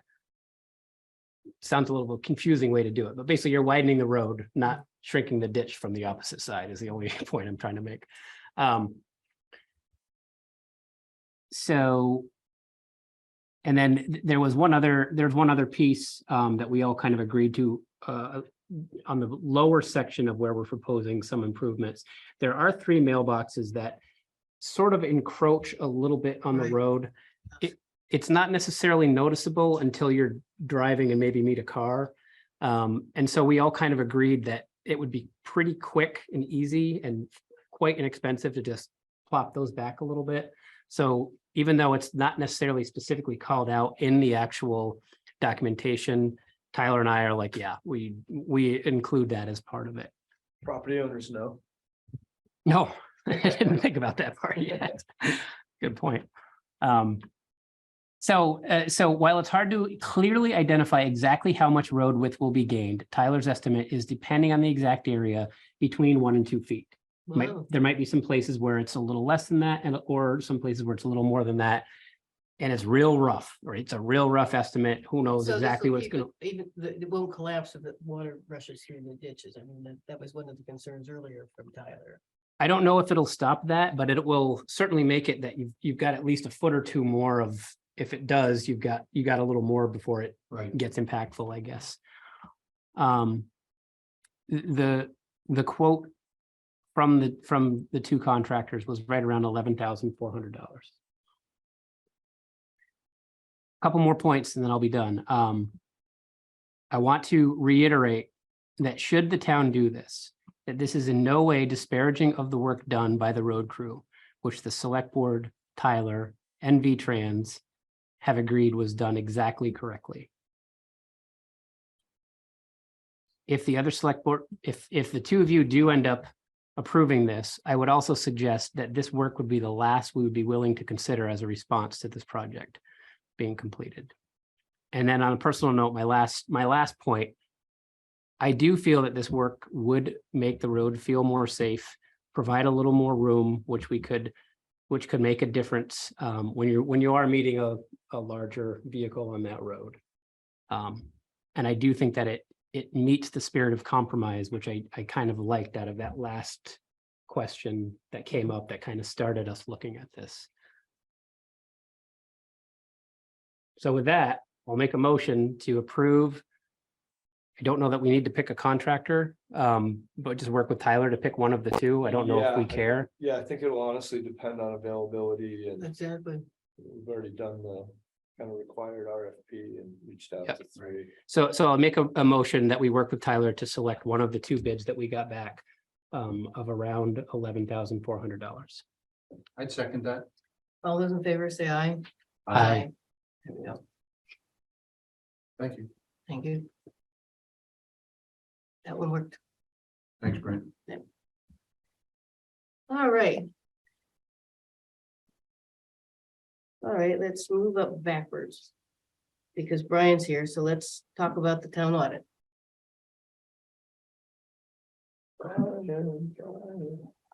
Thank you.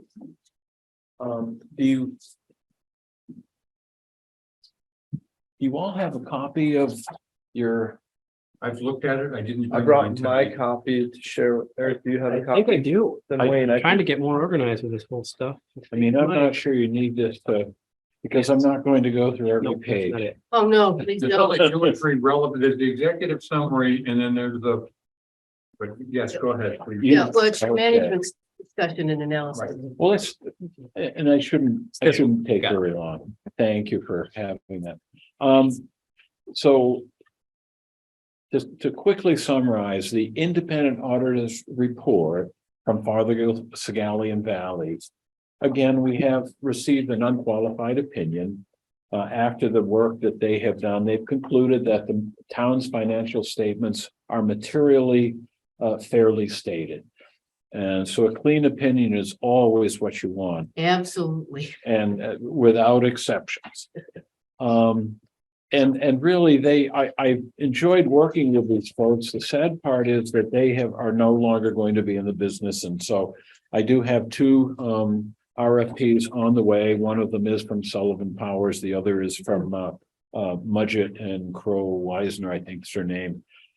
They're very well regarded, so we should be set, and I'll let you know the progress as that evolves. And as we've been with Fothergill for a very long time. We have been, I'm thinking, a good 15 years anyway. Right.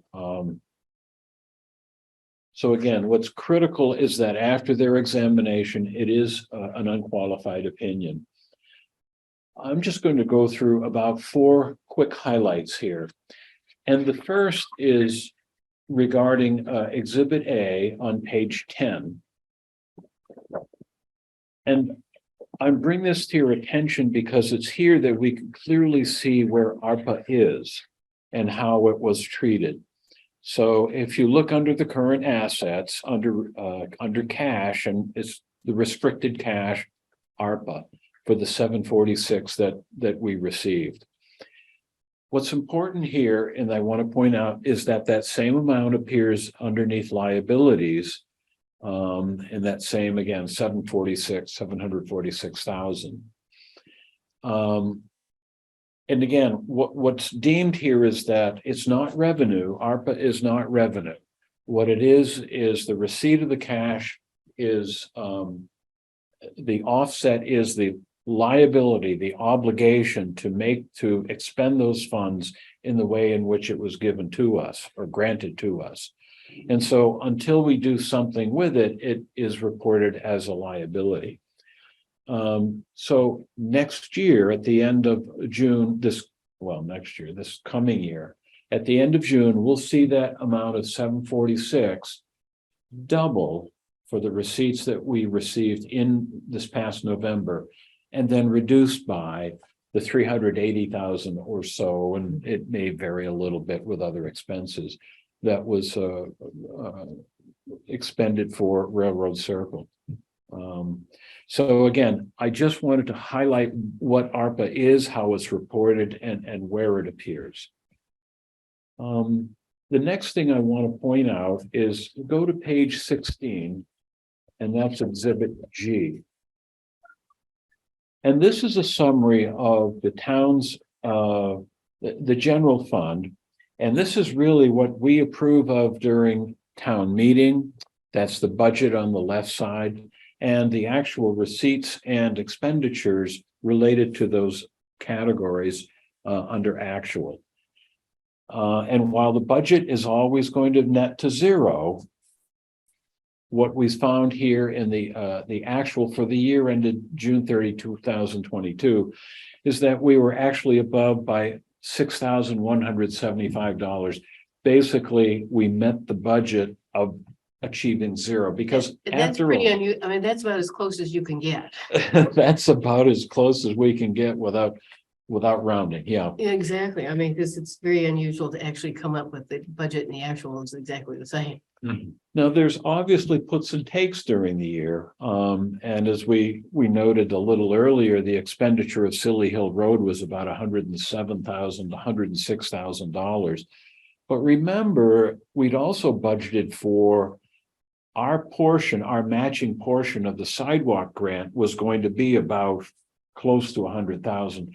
So we did the right thing by using those funds that we weren't going to spend for the sidewalk and applying them to something, a more immediate issue that we had to take care of, quite honestly, for the safety of the town. The other thing I want to point out on this Schedule G is go down to the bottom under other financing sources and uses. And the key here is that look at the operating transfers in and the operating transfers out. They were basically in accordance with the budgeted amounts. And the reason I'm highlighting is because sometimes if there are cost overruns, we may supplant or subsidize that cost by making a transfer from another fund, whether it's the capital fund, bridge fund, or whatever. An example would have been, I think, 3 years ago on Raceway Road, where the bridge ran over by about 140,000, as I recall. We used the bridge reserve fund, and therefore in that transfers underneath, we would have seen an over budget amount transferred in to offset the above. So point being, the $6,000 net was achieved without that sort of movement or timing or whatever. So we're basically right on target here. That's great. The other thing I would like to point out, it's note 6, page 24, but I think I'd actually like to, John, if you could just send that around the horn. Sure. And I think this is very important long-term for the town. Let's see, when is it? Page 24.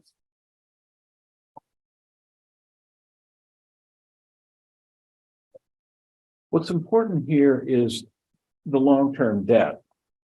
And if you can, I know they're small numbers, but if we look at the beginning balance of the long-term debt for the start of the year, it was $809,000. During the year, we've made $262,000 in principal payments. And during the year, we financed a couple items. One was the oil tank installation, and the other was the purchase of equipment, in this case, the excavator. So the net here is that we reduced our long-term debt by $40,000 to reach the 760 level. What I want to point out is that going forward, we can see if we pay in accordance with the principal amounts that are due, a couple things happen. First of all, the renovation note is actually paid off in 2029.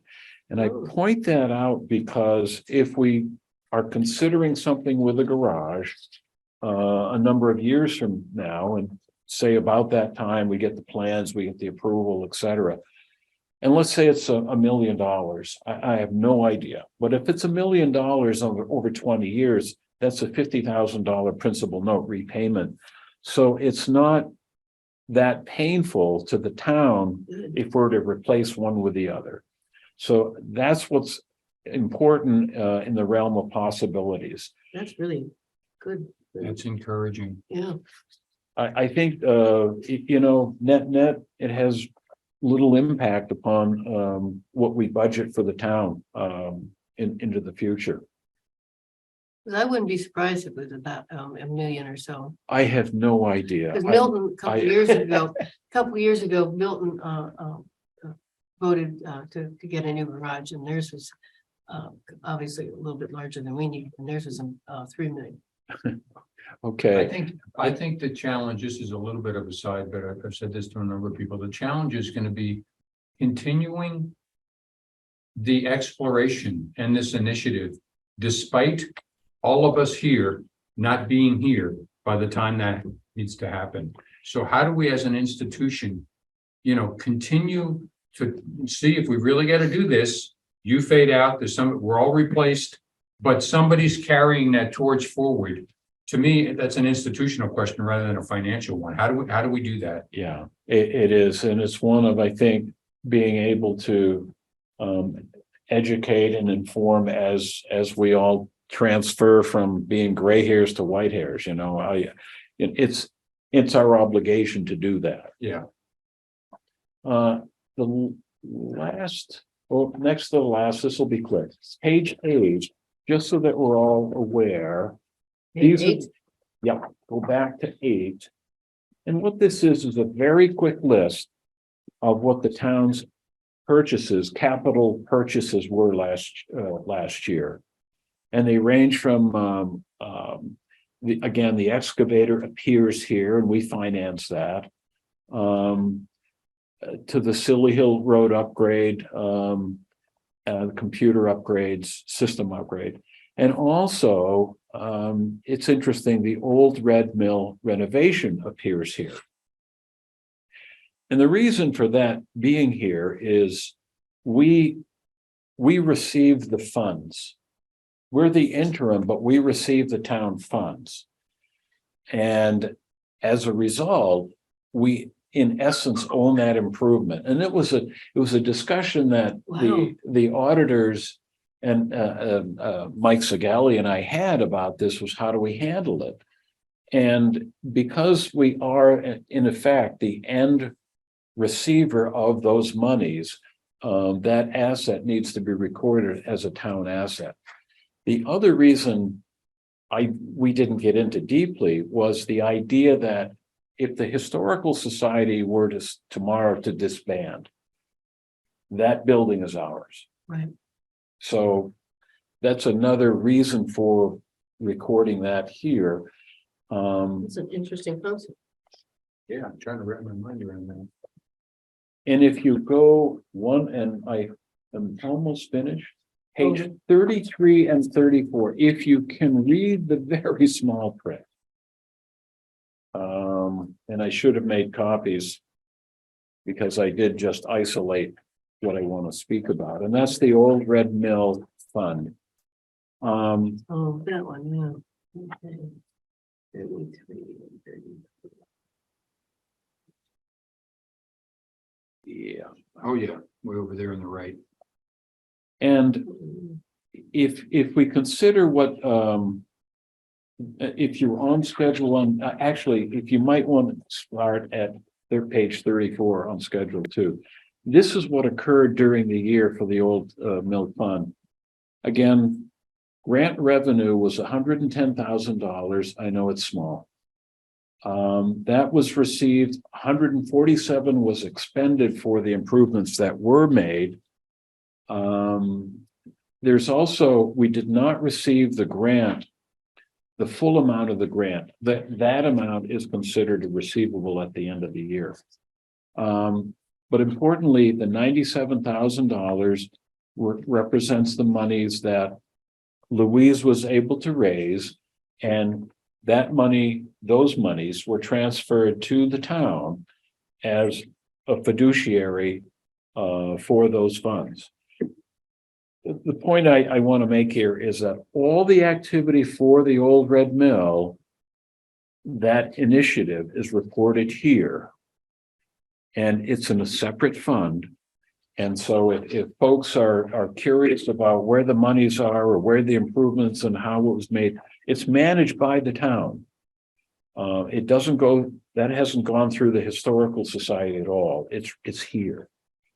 And I think that's the key. And going forward, further improvements, if assuming the grant is a grant is received, that's where it goes through. It all gets wrapped into the consolidation of the town's numbers. But again, the key is that it's a separate fund and we manage it separately. And thank you for that. Yeah, that's very good. That's interesting. I wasn't aware of some of those. Yeah, I mean, here it is. I'm sure it's an exciting presentation, the audit, it really is. But Brian, nothing in this audit would have reflected the work by the select board in trying to deal with the possible outstanding liability related to vacation days. I'm asking this in public session because this was something. There isn't there a talks about the hours. What? In my brief cursory look at this, when we received it a couple of weeks ago, I didn't. I mean, I know they don't write paragraphs where you get patted on the back for addressing an issue, but is there anything? What in here reflects the work that was done on that matter? that would be reflected on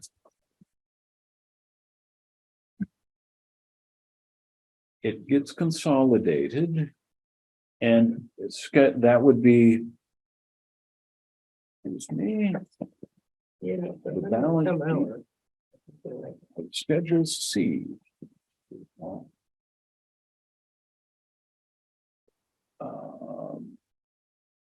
There was a net reduction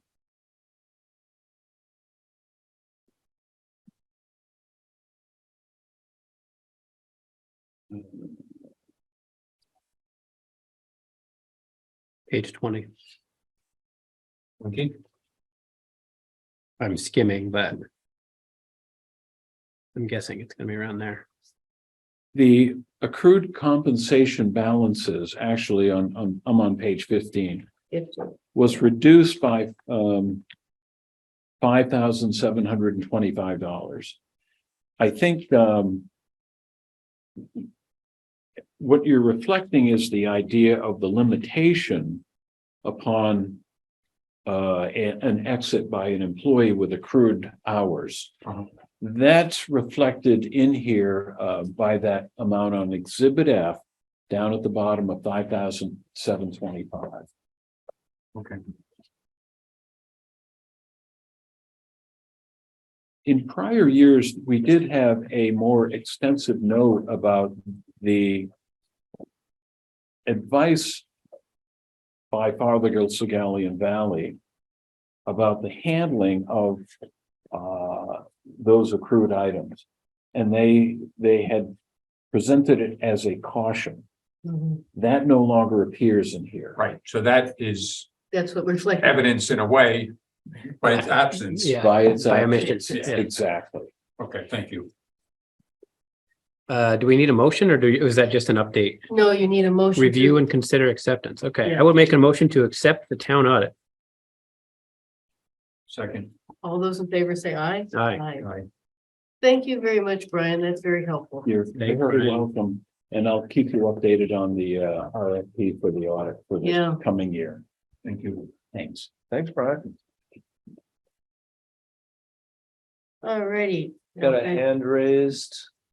Okay, Bernie. Bernie, can you hear us? Yes, thank you. So I think I've asked this before and maybe I just missed it, but is there anywhere in the town budget report that reflects what at the end of the year, what the total debt that the town is carrying? I mean, there's comments about how much it's paying off, but not what the current outstanding debt is, so to speak. it's listed in one of them. I thought I saw it. Okay, it's listed. It's listed Is it- in one of. I wouldn't Okay, I'll swear, find Bernie, but I thought I saw it somewhere in here. Oh, Okay, you that's- the town report, you I'll- mean, yeah. Yeah. You don't need to look for it. I'll look for it. Thank you. Okay. Yeah. It's in one of these tables too in the audit. It wouldn't be in the budget per se. No, but I think. That's fine. I'll find it. Thank you. Thanks. But usually a copy of the audit is available for people to look at if they so desire. Where would it live? In the administration, and upstairs in the administrator's office, somewhere in there. Sure. Uh, Would you like me to publicize that?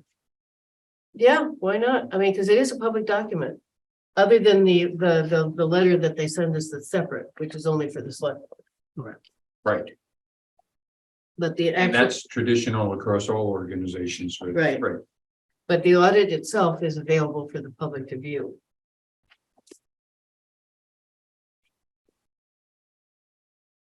I got so many pieces out of place now. Where are we?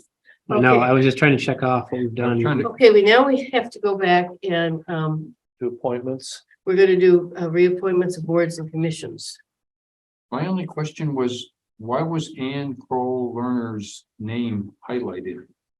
Even though there was no action, Yeah, I I looked at, didn't understand that. I know. Oh, I have some updates. I'm sorry, you've moved on. Yeah, she was, And, yeah, oh, she didn't respond. ah, So her commitment is unknown. Oh, okay. okay, yeah, because anything that says 2026 is actually up for reappraisal, yeah, reappointments. Sabina may have. Do you have any Well, input, Sabina? her intentions, but she was at attended our meeting last week. Right. And so Yeah, I would think that she's intended to continue if she came to our meeting. correct. Yeah. Yeah, I think that was Paula's assumption, but she hadn't, Okay, Okay, hadn't received confirmation of it. yeah, hadn't responded to the okay, confirmation request. and all the 2026s. So we have the animal control is vacant. We have to look for another one. Emergency management, their term is not up until 24. Tree warden is not up. Is that the man who works at MMU? No, with our management coordinator is the town administrator. That's what I thought. So Yeah. why isn't his name there? Well, because the term expires in 2024. Oh, I see. Because I just Oh, I see. mentioned animal control because it's vacant. Okay, But our first one that's up for appointment is the Affordable Housing Committee for 3-year term ending in 2026. It's Stacy Burnett. And obviously she has responded positively. Correct. And So how do you know which, so I guess I'm lost. How do we know which ones we're only doing ones where they if would, you take the column on the right and minus it by the year and you figure out that those are the ones due, or are we just doing the Yeah. highlighted ones or? no, you do the ones that are highlighted ones are ones that are something either we didn't know about or did not want to be reappointed. But anything that's a 3-year term that ends in 2026 is up for reappointment this year. Okay. How are we doing these one at a time? One at a time, so we'll Oh just my mention Tracy, well, actually, we'll do it at the end if you like, but we'll just mention is Stacy Burnett from Affordable Housing Committee. Okay. Conservation, and Stacy Burnett, if I could just ask, she was, there was this is a reappointment or an initial appointment? That's a reappointment. Okay, all all right, these are because I know reappointments. there were some people in town who were interested and they learned that there weren't any openings, so I wanted to make sure. Okay, Conservation Commission has 2 people up for their 3-year terms, and that's Stacy, and then we just had confirmation that Ann Kroll Lerner wants to be reappointed. Oh, what? Yeah, you're conflating. the Stacy affordable- Stacy was affordable housing Yeah. Stacy- and yeah, Yeah, and then Ann is conservation, Katrina is conservation. I was moving down the line. Karina. Karina Daly, the Development Review Board has a 3-year alternate, which Joe said he wasn't going to do. Right. So he's now, that's now open, so we, There's currently 2 openings for alternates. And there's been some question raised about the need to have 2. But sometimes it's hard to get one, yeah, but particularly, and the rules around alternates are funky because if they come in on a project, they stay there until their project's done. mhm, So that there isn't somebody trying to learn something they missed. absolutely makes sense. All right, Development Review Board is the alternate, the 2 alternates are, so we need to get somebody there, but Phil Newbeck wants to be reappointed for that one. The 2 high school students, Sonnet Lawson and Soy Olamusa, Correct. are up for reappointment for 1-year terms. So he wants to be, he wants his reappointment so he can participate until the end of this school year. But there will likely be another replacement committee September. member named to his spot when he graduates. Oh, great. that makes sense. That makes sense. Lindsay, okay, that's a 27, okay, 26, Yeah, but it's a 27 4-year, so it's 4 years, so it'll be this one, so it's everything on this list. Wow. yeah. Except the 2004s. I mean, the 24s. But those are 1-year terms. Those are 1-year terms, so you're right, it's everybody on the list. So Oh, that So the makes highlights motion just easier. doesn't mean anything. highlights mean they're either vacant. Vacant, right? Or don't want to be reappointed, so Okay. I'll just finish reading them then.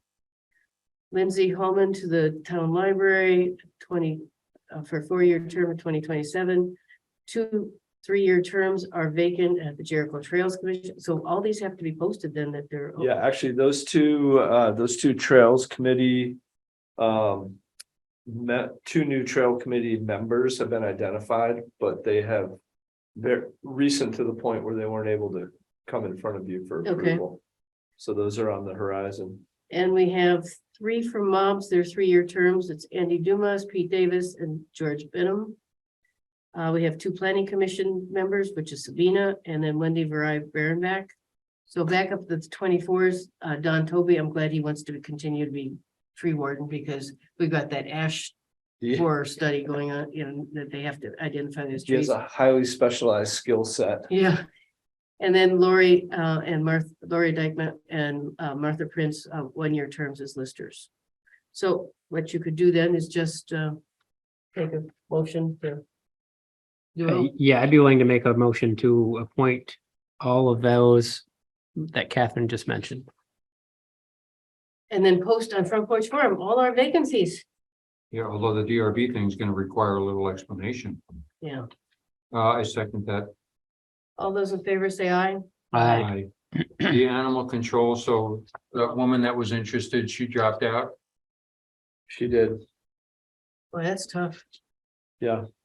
Now, is it Only good possible to news- piggyback with the Underhill's animal control? Well, potentially, Ed has kept himself kind of available and we've had no need.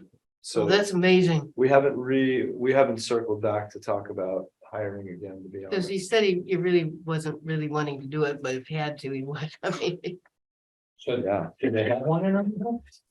I don't. That's good. Yeah. I think it's.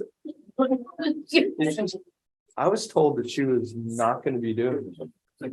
I still see your post on. Yeah. I'm gonna get clean. Excuse me. Yeah, I can reconfirm. She had been, I was under the impression that she, like Ed, was moving on. And I actually had reached out to her at one point to see if she was interested in assuming, potentially assuming responsibility in Jericho too, and that's when she let me know. That's gonna be tough. It's really hard. The big issue honestly has been liability. People want to know if they're gonna play that role, if they were to be bitten or they were to be attacked by an animal that they're there to take into custody.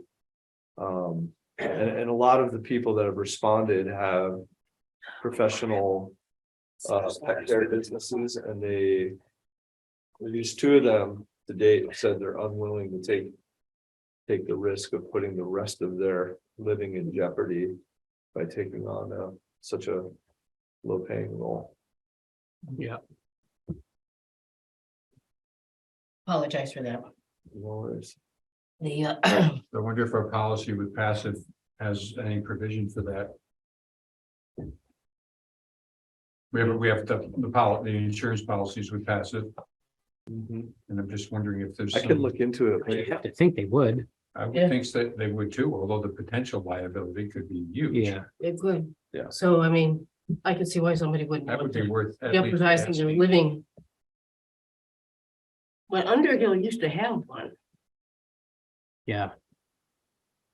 It sounds Okay, like they may be in the same situation. So I call the motion, Yes, second motion. a second. All those in favor say aye. Aye. Yeah, I apologize for that.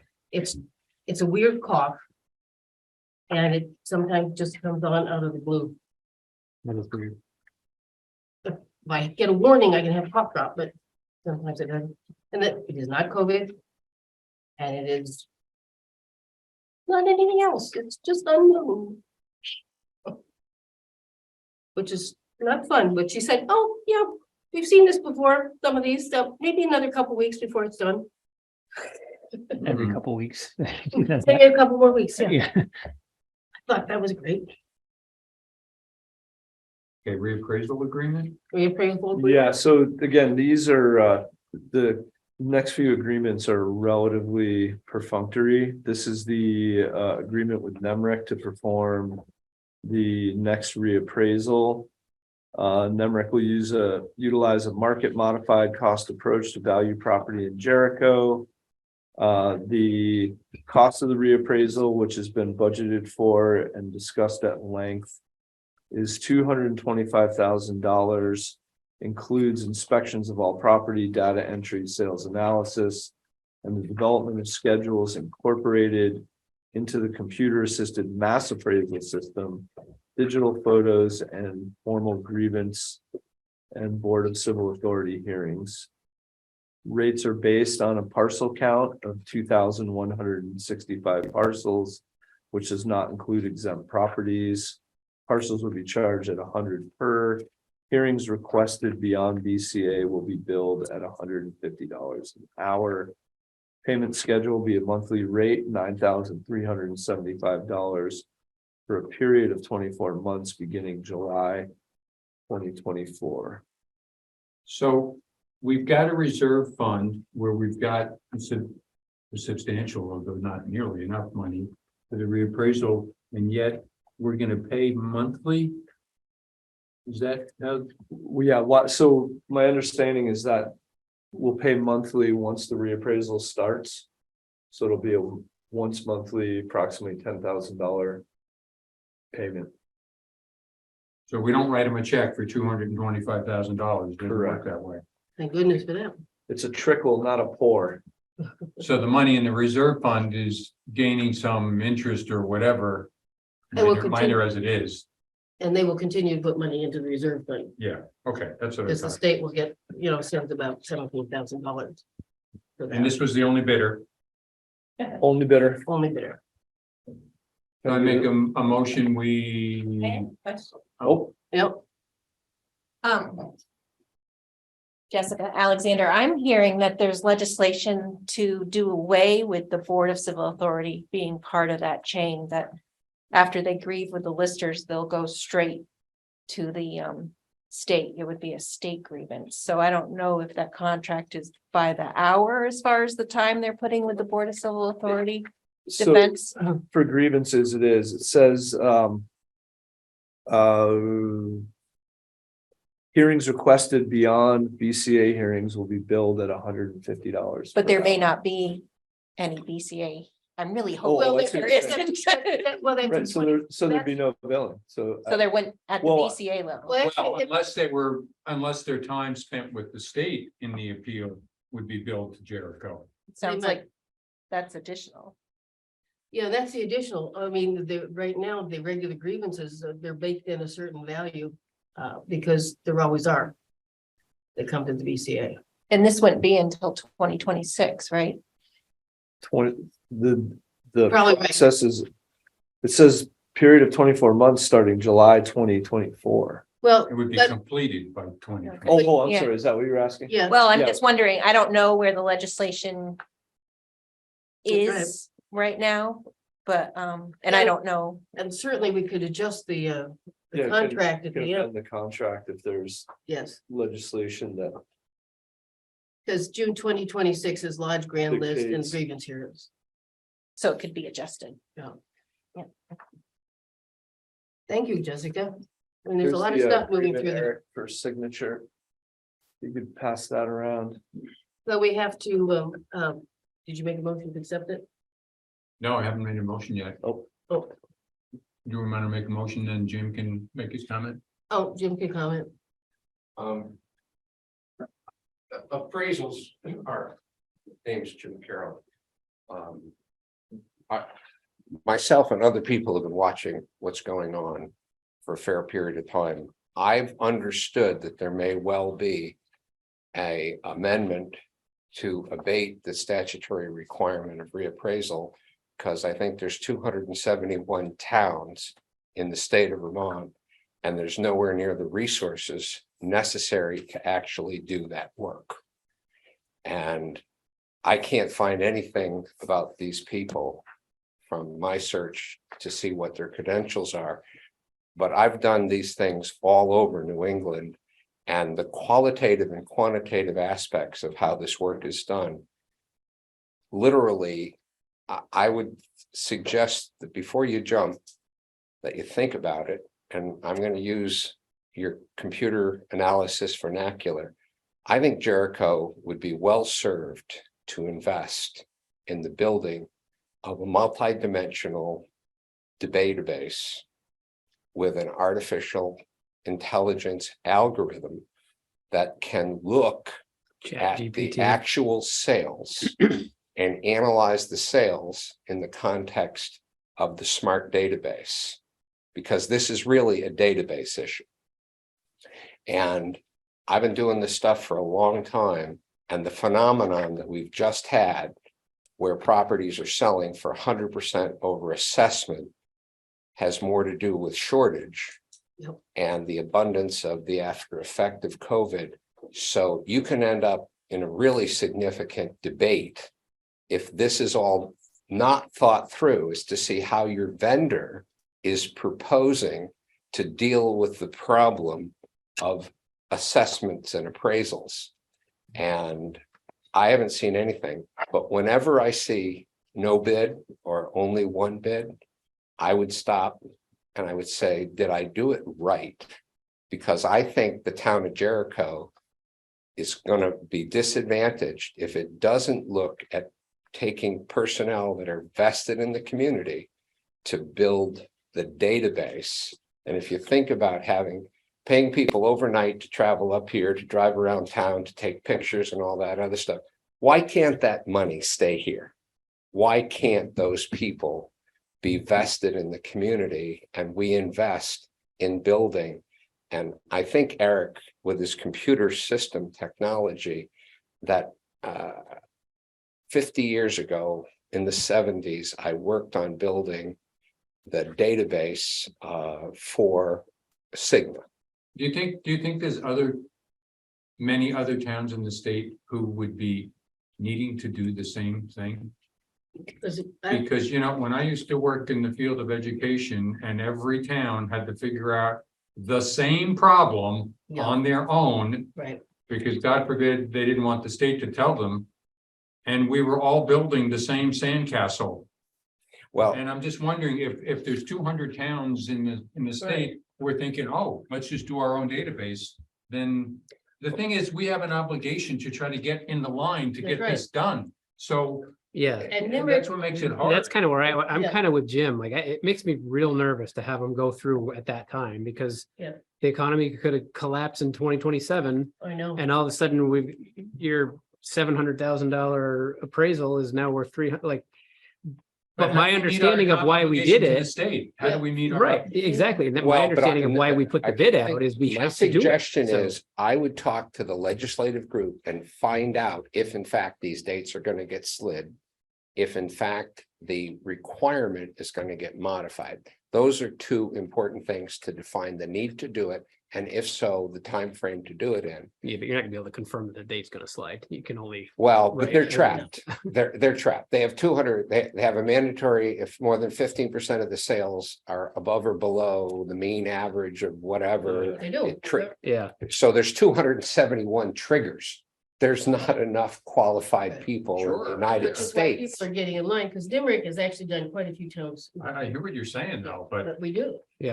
Well, but there's And if- nothing available for, all I'm saying is, I would check with the select but my suggestion is that to redo work, which is what I hear in this proposal, that's already been done, or in fact can be done by residents that are employed by the town, because with HDMI cameras, with drones, just think of what a realtor does today with a 360 on a house.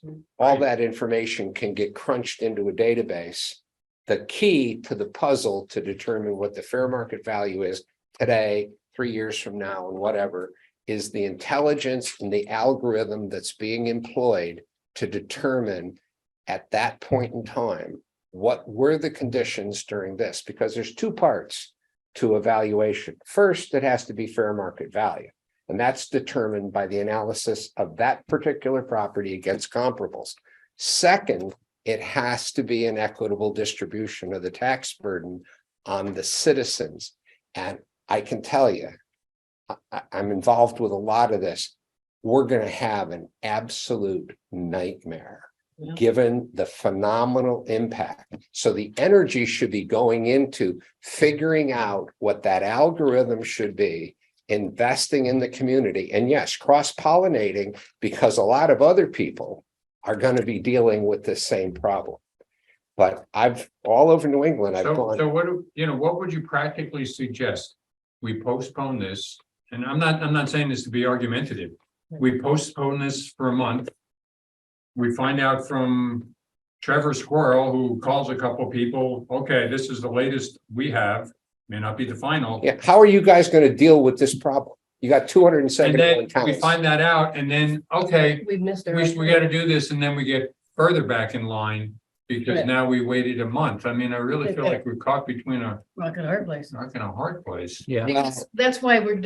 Yeah, But but you're right, 271 towns are doing it, which is why we're right on the cusp of having to do it, which is why they're trying to get in line. And NIMRIC is the system of all the software that the town uses. NIMRIC does all their, that NIMRIC is the operating system for all the data in the town. well, We do have a but hand up. he's got the skills. He understands database languages.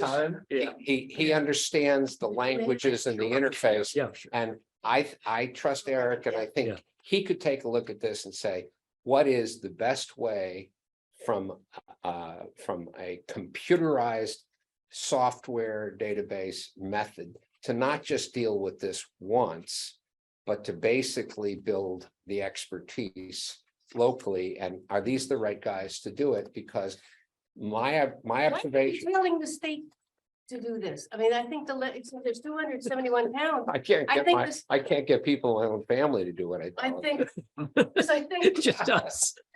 Frankly, even there's 271 towns in the same similar position, it should come from the state then. They have the resources to build something like That's what this. we used to say in education all the time. Every single school system was doing the same problem. Yeah. We'd call the DOE, oh no, this is gonna be a local decision, but it was all the same work for all Yeah. these towns. It was so silly. But yeah, Just to let you know, because I don't know what view John's got up, but Bernie's had his hand up just for a little bit, so I just, Sorry about that. that's all right. Well, I just want to ask you, is this a cost? I realize you feel like you don't have any options. I would push back on it a little bit from a taxpayer point and say, is this cost competitive? What are other towns paying per capita to have this done? We've had some ugly experiences with these companies in South Burlington. I'll tell you, it was nasty. You're paying a lot of dollars for, I won't go there. Enough cost competitive, number one. What are they charging versus what other people are paying? I think we ought to know that. Are we paying? And I mean, especially when you alluded that it's only one bid. Secondly, this is the numerous times that I've heard people announce afterwards that we've only got one bid. To me, that maybe I'm wrong, but I think that weakens your hand considerably. I mean, first of all, if you decide to go out for a second bid, if the people out there are bidding know that you only got one bid the first time, that's drastically they're gonna say, hey, I can put this price a lot higher. There's nobody else coming in. The bidding process, you have a little bit of leverage because people don't know how many people are bidding. I think you're weakening your hand by advertising that. Just Well, they already an had the opinion, I RFP. might be wrong. Yeah. Yeah, the RFP always, when the people know it because, as Jim has said, there aren't enough companies doing this. And so, the fact that you even got one bid is pretty good. But still, in general, saying anytime that you go out for bids, absolutely. the process itself gives you that little bit of leverage. I don't think Right. you're helping And- yourself. And when the original RFP was put out, of course, we didn't, I mean, I thought we had information that could inform our decision. I would be happy to postpone this till the next select board meeting, but I don't know what that information would be. Right. And when we first started talking about it, I had a similar question. I'm like, why do we need to rush on it? And that's where I'm learning a lot these last 3 years, right? But that's where I learned, well, it doesn't feel like we have a ton of options. Like it's right. It's And like, that's the premise that I would suggest. to yeah, and I you. don't like it. Is but- not No. necessarily accurate because you can bridge to appraisal companies today that aren't within 1,000 miles of here and who never come here. Because the work to be done on a local basis is done by realtors every single day to build the database about that particular property to gather. That Yeah, is but they meat have and a very potatoes. different motive. Very Then they have a very different motive than that. And So I Burlington- hear you, but Burlington did that. yeah. And because they got the nice low bid from a company in Texas because of all using the local stuff. And boy, did they, Well, it's gonna hit the fan no matter who does Yeah. this. yeah, Yeah. But the more. boy, it really hit the fan there because people said that we never saw them, they never, they don't know the property, it was all wrong. All I'm saying to you is the investment in the building of the database, truth and facts and details are what determines a person's acceptance of their assessment. Yes. And so if you have not built that database very, very well and have the information on a retrievable basis, and then to be able to do a data compare between the properties that are determined to be comparable, and then weigh and balance what the factors were that causes that particular sale. A house next to mine just sold for $810. That's assessed by the town for $420. There's one on Tarbox that was in the low 400s that sold for $875. These are very unusually materially distorted circumstances, and the analysis is local.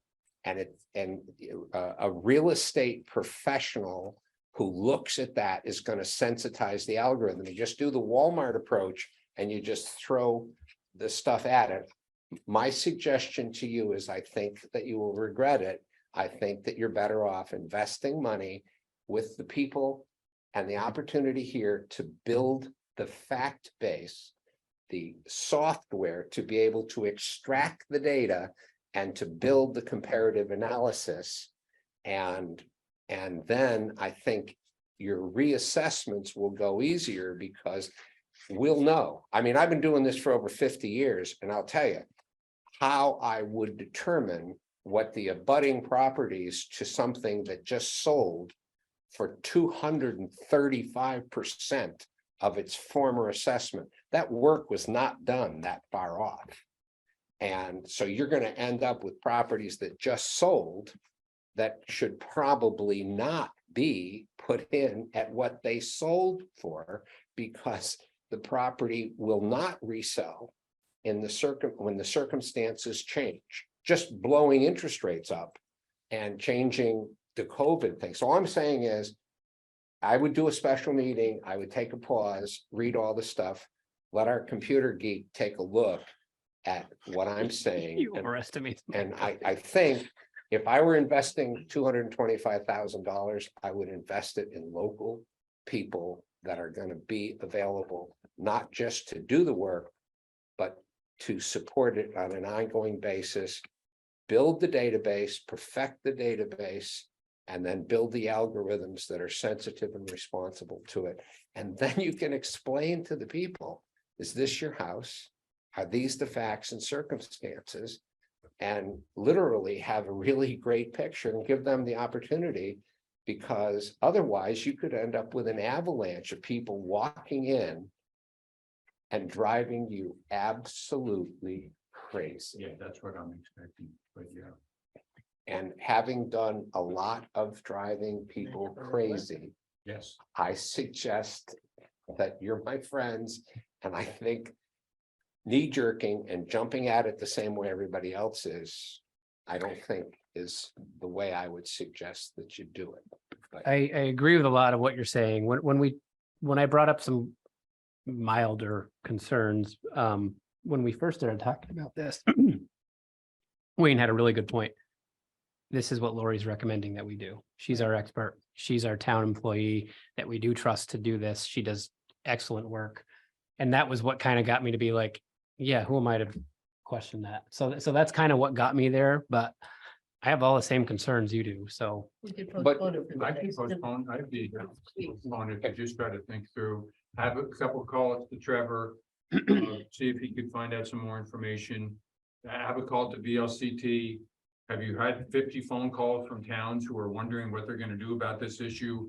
And, oh yeah, here's a template that you might wanna follow. I mean, I don't know, because this is way out of my purview.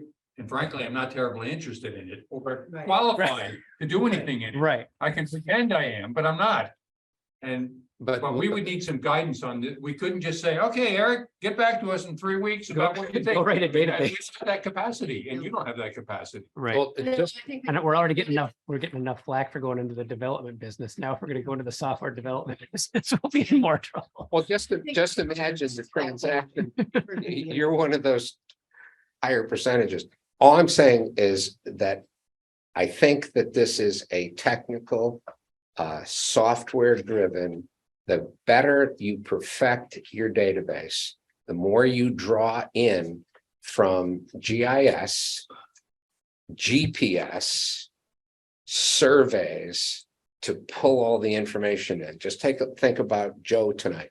JD, Joe, they all look at this and all of a sudden they find this defect. Well, that defect, in the absence of your waiver, would have substantially altered the ultimate value of that project because it would have changed how you have to do this.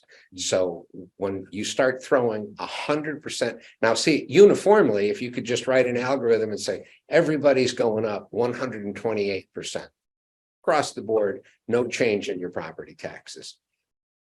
If that's going to happen, then it's really not a lot of hard work. But if you're going to go up here, and you're not going to go up over here, and you end up with these distortions. Just imagine if you go to the house that sold at 225% of assessment, and you take every single one around it, and you increase them by 125%, but the average for the whole town only goes up by 35%, you're going to shift the taxes materially. And I think you should look at that before you make your decision. I wonder if someone from NEMRIC could come and answer, like, that's a really good point. Like, could they, I'm sure they could we get them to come and answer that specific question? Because, or at least have. But your state appraiser, the state appraiser that handles all the appeals, the people that do this work in the community, some of which are salaried that we're paying, is how are you going to deal with this? Yeah. And I'm just saying to you guys, because I had a memo that I didn't finish that I was going to send to you to give you just, hey, watch out here, because you're going to have a severe shortage of vendors. You're going to have a mandated problem, and then you're going to be in the middle of, you think Railroad Road was an interesting project, just change everybody, and then try to explain to them, oh, well, your taxes aren't going to change because the percentage changes. And maybe that is, but if that's what's going to happen, then you don't need to spend a lot of money. All you've got to go do is go through and say, COVID, low interest rates, limited market, etc., has affected this, and therefore we think the whole grand list has moved up 43%. And so we're going to go across the board, and there'll be no change to anybody's property taxes. And let's go forward. That it could be. And I'm not saying that that is the formula, but Has a certain appeal to it, though, I gotta tell you. and it goes back to economics. The analysis that needs to be done is, what are the economic factors that cause this anomaly? Okay, so let's quickly get to the, we still have like. yeah, we've got another hour. Yeah. I apologize, I didn't. Thanks, mean Jim. to- So what? But I'm good with that. If we wait, We, I'm fine with it. April 6th, April 6th. that's our next meeting.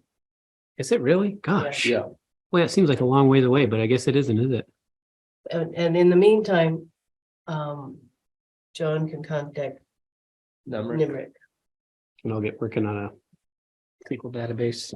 I would also call who didn't bid and ask them why they didn't bid.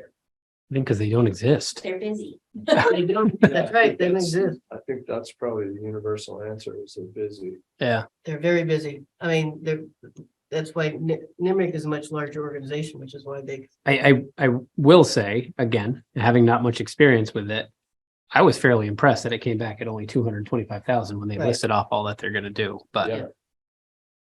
for what that's worth. Okay, we gotta move on. Yeah. Let's see, we've done that one, okay. Yeah, now- although the two tasks that we just talked about are not gonna be sufficient to have a good conversation on April 6th. No, but we'll have enough information, because you can talk to all these other people in between too. Okay. It's all we're gonna be able to do. Because, All right, I'm tired already, and we still got another hour or Yeah. three Yeah. to go. so we have to do the certificate of compliance and town road for road bridge standards. We have two documents, the certification of compliance for town road and bridge standards.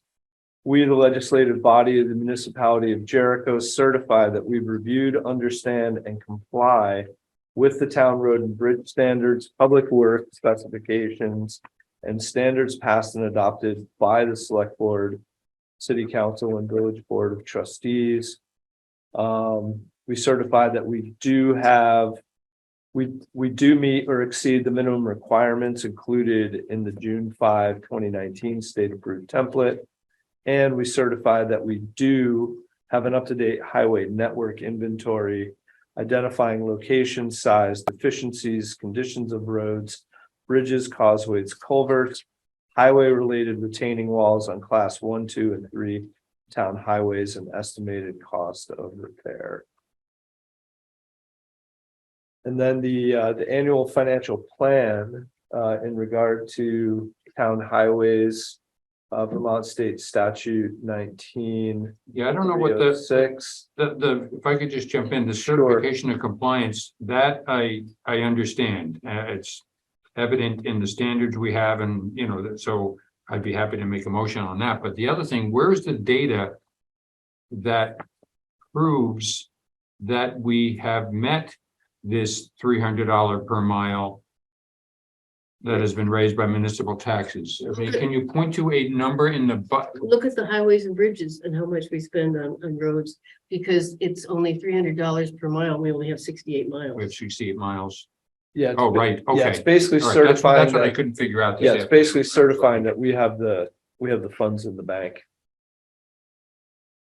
Okay, so I make a motion, we approve the financial plan for town highways as presented. You mean certification of And the compliance? certification. And the sort of, okay. Oh, I see, sorry, they're, And the certification of compliance for town road and bridge standards. okay. I second that. All those in favor say aye. Aye. Okay. Oh, and then, oh, that's weird. The other document wasn't included. Oh, yeah, this is just the same. Yeah, we just have. Oh, yeah, I'm sorry, that's, She had yeah, both of that, them. okay, that's the dollar amount, so you can pass this around. Those are the signature pages. Okay, now we can move to this with Jessica. Jessica, yes. It's her turn. Seems like these issues that Jessica mentioned, they're almost all related to the portal. Right, so, and it's not very, like this tobacco just got thrown back at the town, and it's not really clear if there's a, like, how the Department of Liquor and Lottery isn't giving any indication as to why you could not approve, like, what's the, if you would Decline. decline Yeah. approval. It doesn't, I can't really find anything as to, you know, what the town, what conditions the town can do. And I don't know if you found anything out there with other town managers or anything, what other towns are doing. I mean, we could, in theory, say we don't approve tobacco licenses in this town. Well, there's not just tobacco now, there's also the vaping. tobacco substitute or Choose.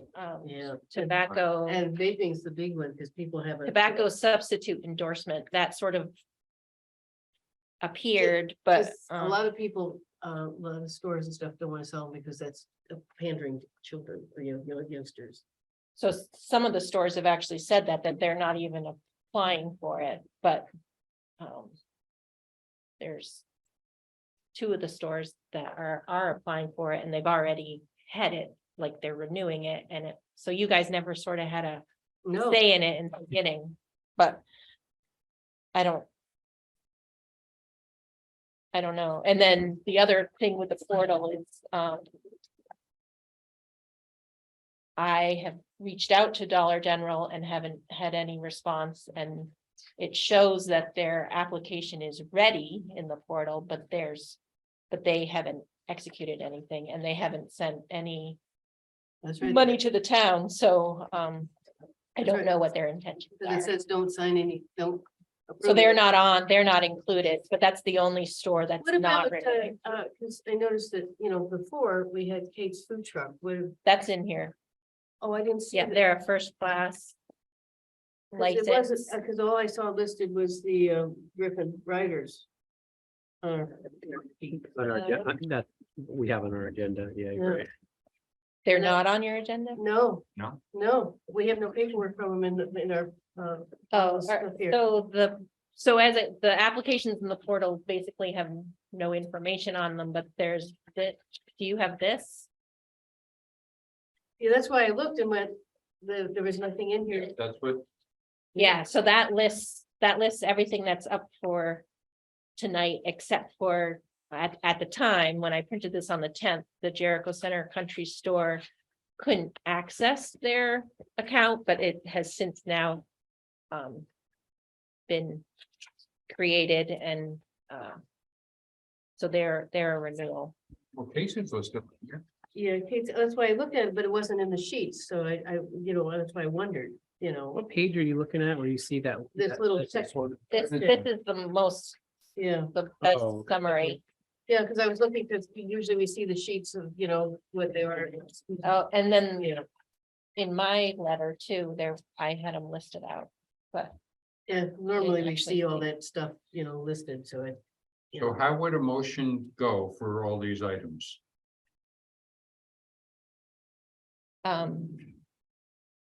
Because it's Dollar General. Because there's no money. Did they send money, Dollar Jet, there is no application at this time, and so they do have until April 30th. so Kate's has sent money in. No, I mean, I had sort of said, get the payment to us by, and do the application by March 10th, which is the Friday before the select board meeting. That's traditionally what we've done, is the Right. first select Right. board meeting after town meeting. And, So So Kate's doesn't have, can we do one for the whole thing or? We have to do one by one. it's Jessica. Can we do one based on this page? That's what I was gonna say. yeah, or the second side of my letter has them listed out too. Oh, that's great. And I did include Jericho Center Country Store. I did not include Dollar General because I hadn't received anything. Which side is it? And Closures. Okay. Outside consumption permits, there's no new outside consumption permits. They're all renewals. And so they were all similar location and hours that were approved last year.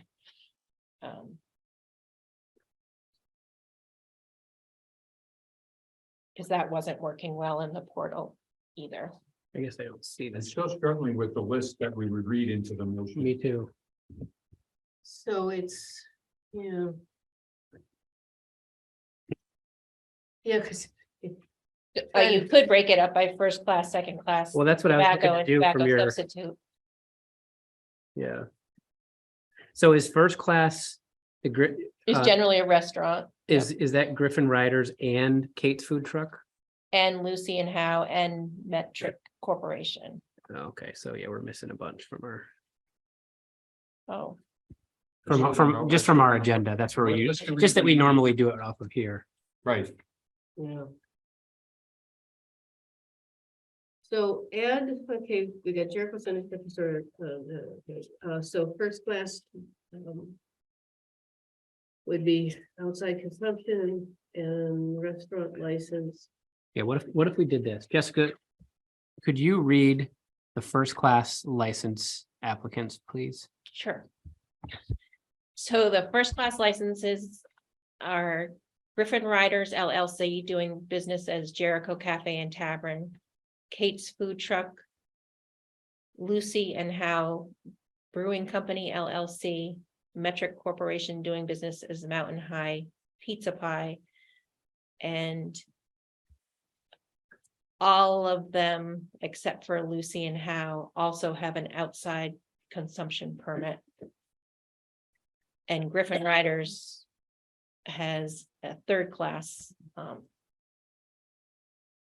restaurant and bar license. I'll make a motion to approve those restaurants that Jessica just listed to approve their first class license, And outside consumption. And accompanying outside consumption. first class. And, okay, so there's two licenses. And because it's a separate thing, and accompanying first outside consumption. Okay, so first class liquor license and outside consumption.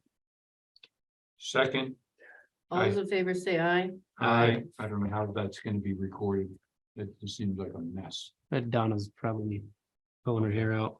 Sorry, Okay, Donna. and then the next list, The second class. So the second class are stores and they can automatically apply for the tobacco license when they do the second class application. So the four that I've received, So I think we have those four. So I'm fine reading those Okay. as long as it's Jolly, Jericho Center Store, CMB, Chittenden Mills and Jericho Market. where's the tobacco in Jericho Market?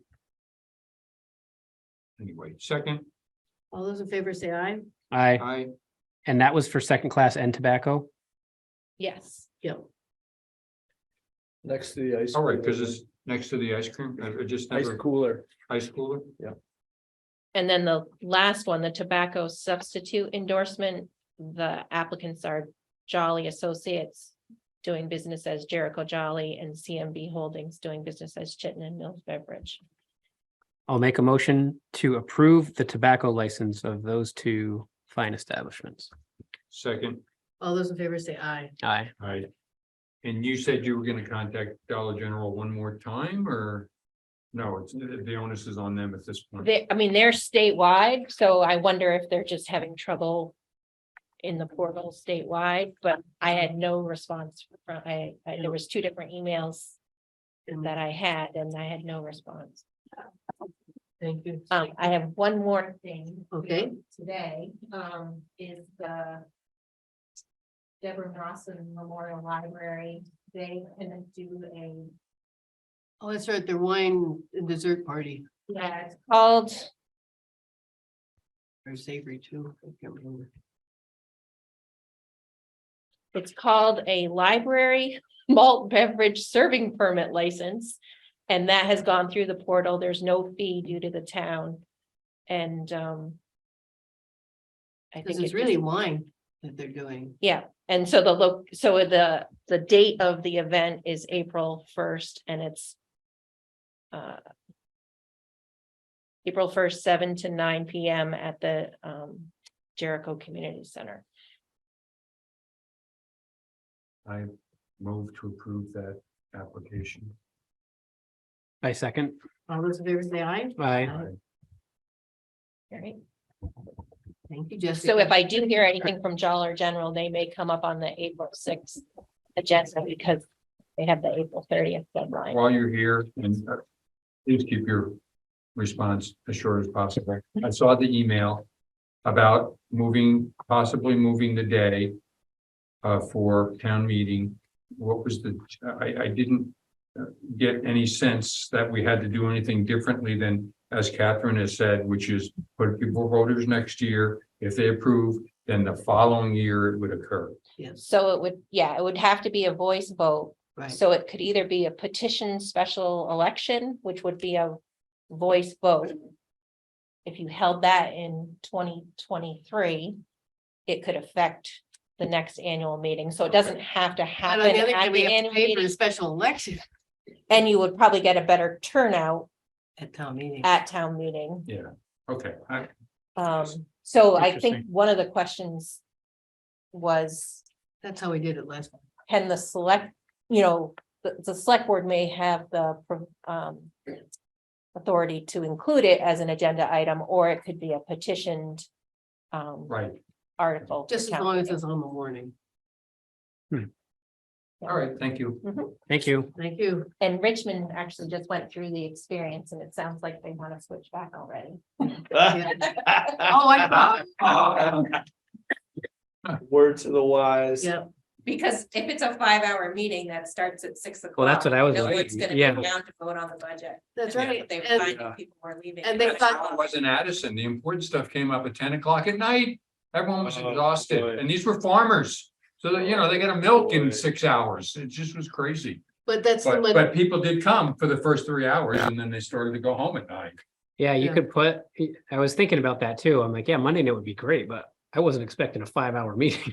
No, But 'cause maybe I should have been. Generally, it's Probably 4. should have been, I guess, but Yeah. But Bolton's been doing it traditionally for a long time, on Monday. But I don't, I on wonder, Monday night, yeah. I wonder how long their meetings last. I think there's only. Yeah, if it's 8 3 hours, I think Monday night would be perfect. If Yeah. it's 5, Yeah. you don't want to have anything important last. No. I don't think, I think you might consistently consider it's 4 hours. Okay, Oh, and I, what else do we have here? all right, it looks like we're down to select board updates. And other business. We'll just blast through that so that we can, I already covered my one update in whatever you call it, public to be heard, is that I did finally reach out to Champlain Housing Trust, but I have not heard back from her yet, but that was only on Tuesday. I think I did that. Yeah, and I ever so briefly wrote back to Bill Frank, probably John is aware of that. I think John wrote back to Bill Frank saying, thanks for letting us know where you are in Underhill with the upper amounts, and we're gonna make a decision soon. Yeah. Bill Frank did mention the 60-40 split. Part of me was like, okay, I'm not gonna tell him it's really 62-38, but Well, we have to. yeah. It's our sister town, so we gotta fess up to. yeah, eventually that would happen. You're not evil, Wayne. I thought the exact same. thing. But yeah, I also responded, that we have to, talk about it ourselves because we have some other, Yeah, it's just not as simple as that. right. Okay, But yeah, eventually I think a joint meeting, because as he said, the select board hasn't approved it yet either. right. They haven't even, it's just, Right, and I worded it carefully that we haven't taken any action, yeah, so I didn't lean one way or the other. I Yeah. tried not to. yeah. All right, updates. Do you have any? That was it. The only thing I have is that there is a reception for the artists for this show Serenity on Sunday, the 19th from 2 to 4 p.m. And then on Tuesday, the 21st at Deborah Rawson at 7 p.m. Fernand Mulvaney, who is a National Geographic author and photographer, will be giving a talk on polar bears, Arctic and climate change at 7 p.m. That's gonna be a sad. I was gonna say that sounds depressing. Yeah, Yeah. the one we did last month was actually a hopeful one, and we didn't have as many people come to the one on Kiss the Ground, but people were very excited about it, and so in April, we may be having an internationally known person who is involved in regenerative agriculture talking about it, because he's even worked with the Maasai tribesmen on regenerative Gotta get the agriculture. food hub people. They'll be excited. Yes, Yeah. exactly. That's a great constituency. And the other thing that'll happen, into. we're not involved in it, but there is a woman that the community center is sponsoring a talk by a woman that's high up on the Champlain Clean Water. And going to talk about rain gardens. So I figured, gotta let the conservation committee know, Right. because they're big on that too. Those are dates to be determined in April. So that's what I got. And what do you have? I'm gonna go real quickly. So Monday in Middlebury, we have the final gathering of the Equitable Inclusive Communities Oh, that cohort. reminds me. Point of which is gonna be to kind of debrief the collective experience we've had. Report in about next steps for our respective towns.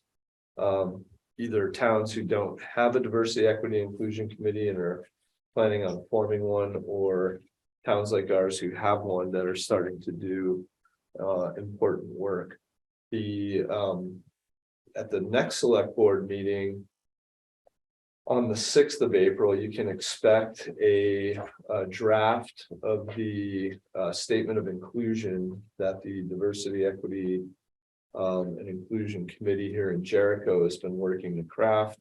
They've been working closely with the statewide support representative person, Bob Harnish, who I believe will be joining that night. And then I've got some grant funding updates. So the congressional spending grants that were advertised by Senators Sanders and Welch were announced. I put in a grant request for $250,000 to help with the unfunded portion of the Jericho Mill renovation. So the work that needs to be done to the bedrock and to stabilize the foundation from the inside before the NRCS grant can resume. That's a great idea. We got notification that our revolving loan fund application that's going to support the payment for the work that excuse me, that Du Bois and King are doing on the village wastewater study is going to be drawn from. We have a municipal grant and AIDS grants are due in June. Paula have been working with Adam and Linda, who has a tremendous amount of road grant experience in her former life with Chittenden, or excuse me, Franklin County Regional Planning. And so those are moving ahead. Linda also applied for a clean water service provider grant. So this is a new program through the state. And that grant, she is seeking funding for $200,000 to commit to rescoping and redesigning stormwater management system on Bulger Hill. Ironic, we have Jim here tonight. Yeah. So we'll find out. Just want to acknowledge on the record for people who didn't attend the Planning Commission and Affordable Housing Committee's joint meeting on the imperative for affordable housing, and the presentation that was given by David White in his role as consultant for the upcoming renewal of the town plan. I thought his presentation was incredibly well done, incredibly thorough. I think in step with a lot of the discussion that's happened around affordable housing. In regard to need for zoning change, in regard for, I thought two things struck me, and I would definitely encourage everyone to go back and look at the presentation. The two things that really resonated for me, one was the sense of immediacy that he projected, like now is the time, because these things take time, and in support of initiatives like the one that you all have taken to purchase property. Again, the emphasis on property and infrastructure being the two primary, basically, those are things that take a lot of time to put into place. And money. And so, and then the other was the imperative to work with local people who know your town well, people who have the best interests of your town in mind, and using consultants and development partners that can be engaged with and maintained for a long term. But I thought his presentation and the discussion to follow again was lots of great questions, lots of civil dialogue. I think lots of alignment with the direction that the select board seems to be moving, the planning commission is moving. We have an ADA compliant front door. I don't know if you noticed on the way through. It's permanently locked right now or something. Yeah, so we have to. Oh, I unlocked it before I came in. Well, we have to figure it out because Yeah. you have to remove an Allen bolt for the depression bar to release, Oh, which will right. allow you to lock the door. We didn't figure that out. until Oh, today. yeah, that's good. That's excellent, excellent. But they're gonna do more about the lock, make it easier, right? Something else is gonna be done, that whatever you were telling me with the Allen I have Ridge to, thing. I have to be honest, he installed it yesterday afternoon. I wasn't here and I was out straight all day. I've not futzed around with the door. Oh, I'm not saying you gotta do it right Oh, now, but no, I'm just assuming we won't leave it in that.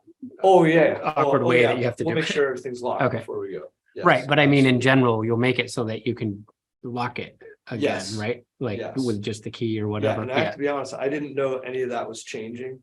yeah, so- Until this afternoon at 4 o'clock. Yeah. So we will definitely look into it and make Yeah, sure that's that, great. cool. No, that's awesome. make sure the building's secure. I already talked about the damage to this town snow plow. And again, it was a situation where we're super fortunate that a plow driver or Yeah. motorist wasn't injured or worse. Yeah. They already had this, in 24 hours, Adam spent $2,000 buying new frame parts for the plow truck and. So again, in addition to public safety, it's an issue of economy to address speed control. Yeah, just can't afford it and still winter to lose plow. Particularly out Sleepy Hollow. And we also have two currently pending insurance claims for replacements of the two light poles. One that was taken out up on the corner across from the Jolly by the motorist that went into the house on the corner of River Road. That's sad. And the other that was taken out by accident by Green Mountain Power after the December 23rd storm. So all that is in motion. Great, great. Yeah. But you're talking about DEI, reminded me that Ann Nelson Stoner, our DEI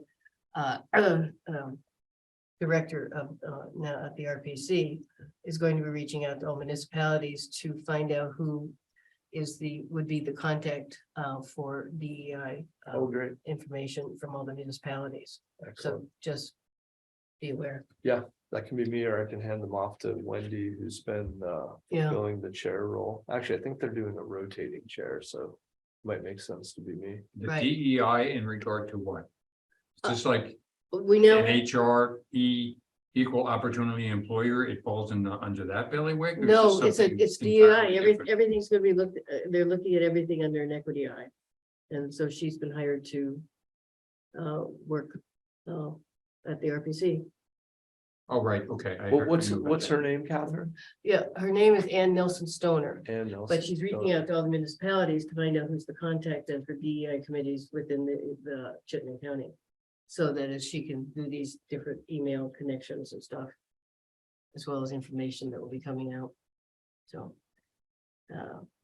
So I think we're good with all that, and now we're gonna approve our warrants, and we have minutes, and we still have an executive session, Yes, Oh, which I'll yeah. try to keep as brief as we can. right? I didn't I did see not- much on the. I didn't notice until now that the town meeting. Oh, yeah. Minutes are in there. Oh, yeah, The select board meeting of minutes of March 2nd, I didn't really find anything. I didn't either. I did. Oh, good. Starts in the very first line. You catch it? Oh. I could be wrong. I don't think you were there. Weren't you at home? Oh, you're right. Was that the day I was at home? I think Was so. she zooming or? I think she was zoomed Does in. it say remote or you just Yeah, exclude? yeah, Oh, you're you're right. right, it should be. I just never even paid attention because you don't even think about it. The last time you caught something on that first part, so I'm like, I need to at least pay attention. That's to the right. first Prove part. yourself. Yeah, that's right. Very good. So are you removed, Catherine, or are we just? I just- She was here, so I think doesn't it list, It does say remote. It does say I- remote, yeah, remote attendees. Oh, Okay. yeah. Do you have Was it anything March else? 2nd? Yeah. that's the only one that I noticed on that, and I did Yeah, one actually of read these I them. did come remote because of something.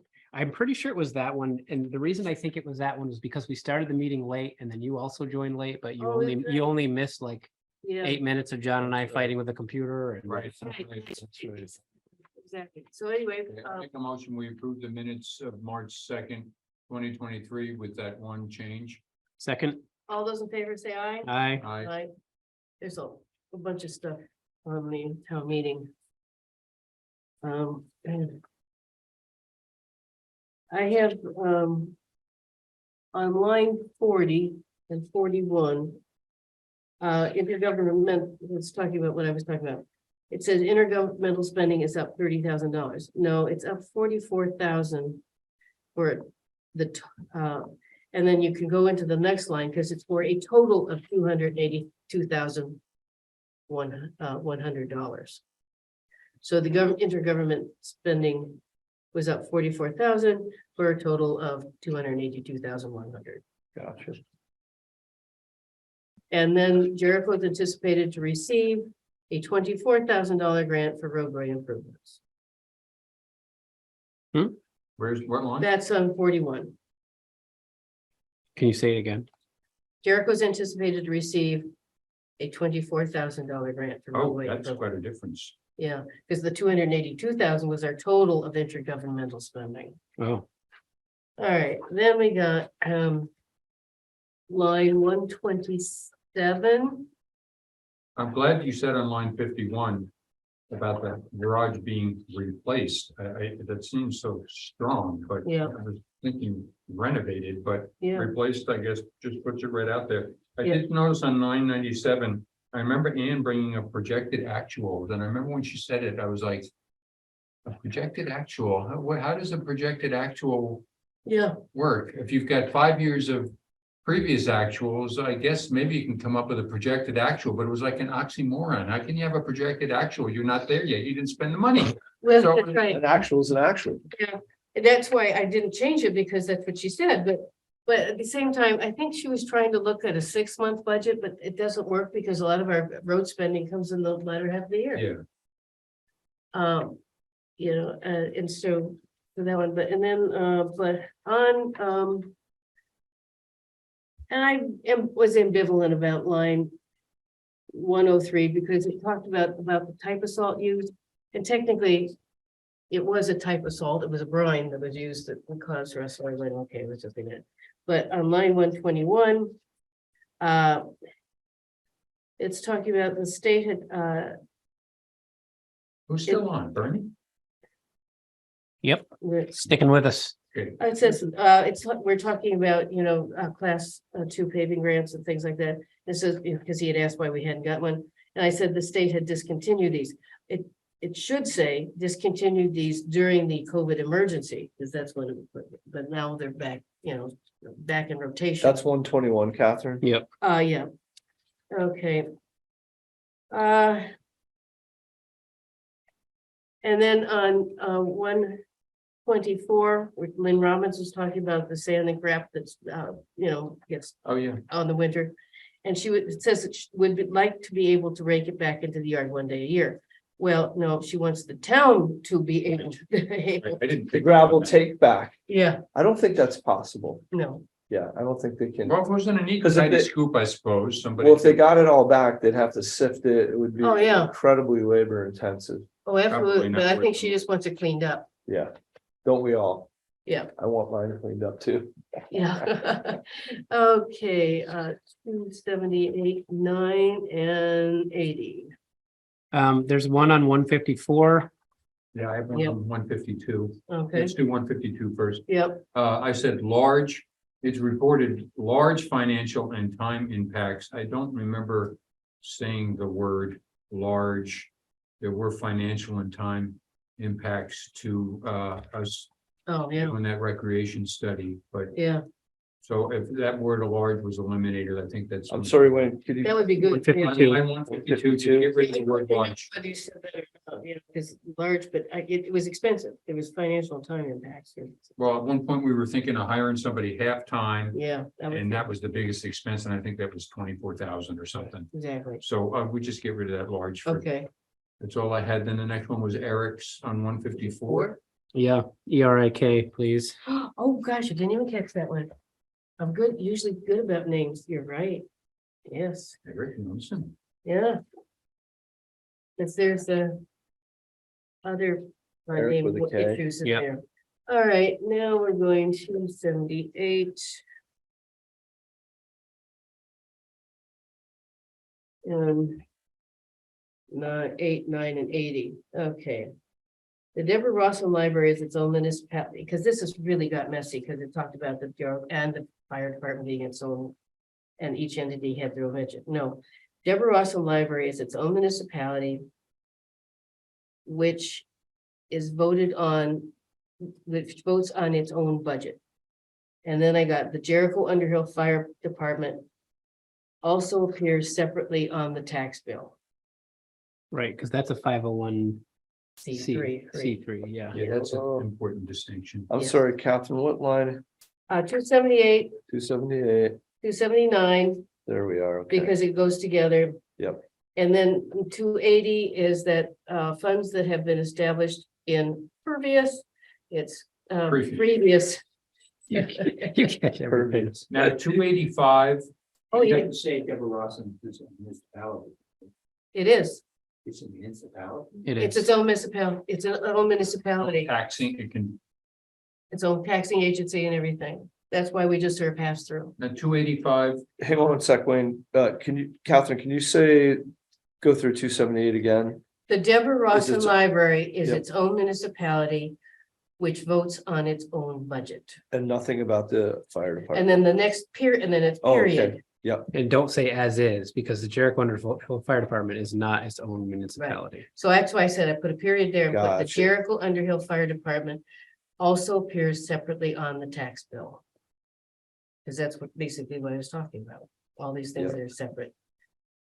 And then you went to 85. you know, the word unanimously is used in other parts of this report. Correct me if I'm wrong, you could not hear a pin drop when the budget was passed. Right, I did not hear a single peep of no. yeah. And so I'm wondering if we should put unanimously there. I don't know if that's a stretch or, but Would we I have to watch was the really recording? listening. I didn't hear a, Yeah, because it's mentioned other times it was unanimous. I don't remember. I agree. I can't remember hearing a no, but I did wouldn't not swear hear to it no. either. Because he would ask. Oh. so you want to say motion passed unanimously via voice vote? I'm Yes. asking everybody if, I certainly don't remember any no's, but I I, don't I mean, either. I know there were people in the audience that probably didn't support that budget, but nobody said a word No, when it came time to pass it. no. So I don't know if we're sticking our neck out by using that word or not, but I was really struck by it. Anyway, that's what I have there. Line 295.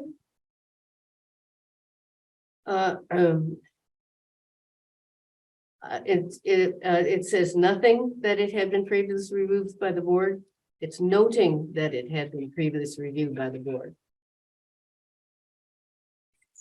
295. Scratch the H. I should have put a Important letter. sleeping bag for tonight. Yeah, I gotta let Bill know it won't be 10 o'clock, it'll be after 10. Number, line 304. It's, Mr. Champlin said it is in the process of Act 250 approval. No, I mean, I was trying to think, yeah, it's removal is the good word, yeah. Because all I could think of was decommissioning. Yeah, Okay, let's see, 387.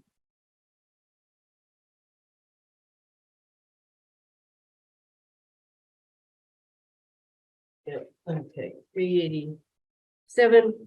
It says the it lists the Federal Natural Resources Department. No, it's NRCS. Yeah. Natural Resource Conservation Service. That's the grant term. Line 390. Oh, wait. That was a question mark, because, you know, we didn't get an extension of the grant, but on the other hand, it was, they took the grant back because, you know, we needed to get the foundation fixed first, so, you know, is it just easier to leave granted an extension because we weren't granted one, rather than try to explain all the nuances there? That's why I put a question mark, you know, I mean, because there is nuances. there are new. I gotta go get some water. I'm not gonna be able We to. make really it. weren't Executive granted session. the, Extension, no. so I mean, technically that works. It's just, but the reason why was different. I'll leave that up to you, Catherine. And 398, we don't know who Carl X was. No, we don't. I do not know. By the way, my wife was watching it and it was almost inaudible. She switched to Underhill and she could hear it. Really? Well, isn't it interesting? So she couldn't understand what was going on. She kind of knew what was going on because we talked about it beforehand, but It was just. so I our don't know. some Did you hear equipment- from anybody else? No, Not yet. no, but we should turn it on and listen. So it had to Yeah. do They with. were doing sound checks and all that the morning of. Yeah, they did. That's true. Anyway, Anyway, but that's too bad that it was inaudible, because certainly the Jericho Historical Society was 442 when they had their.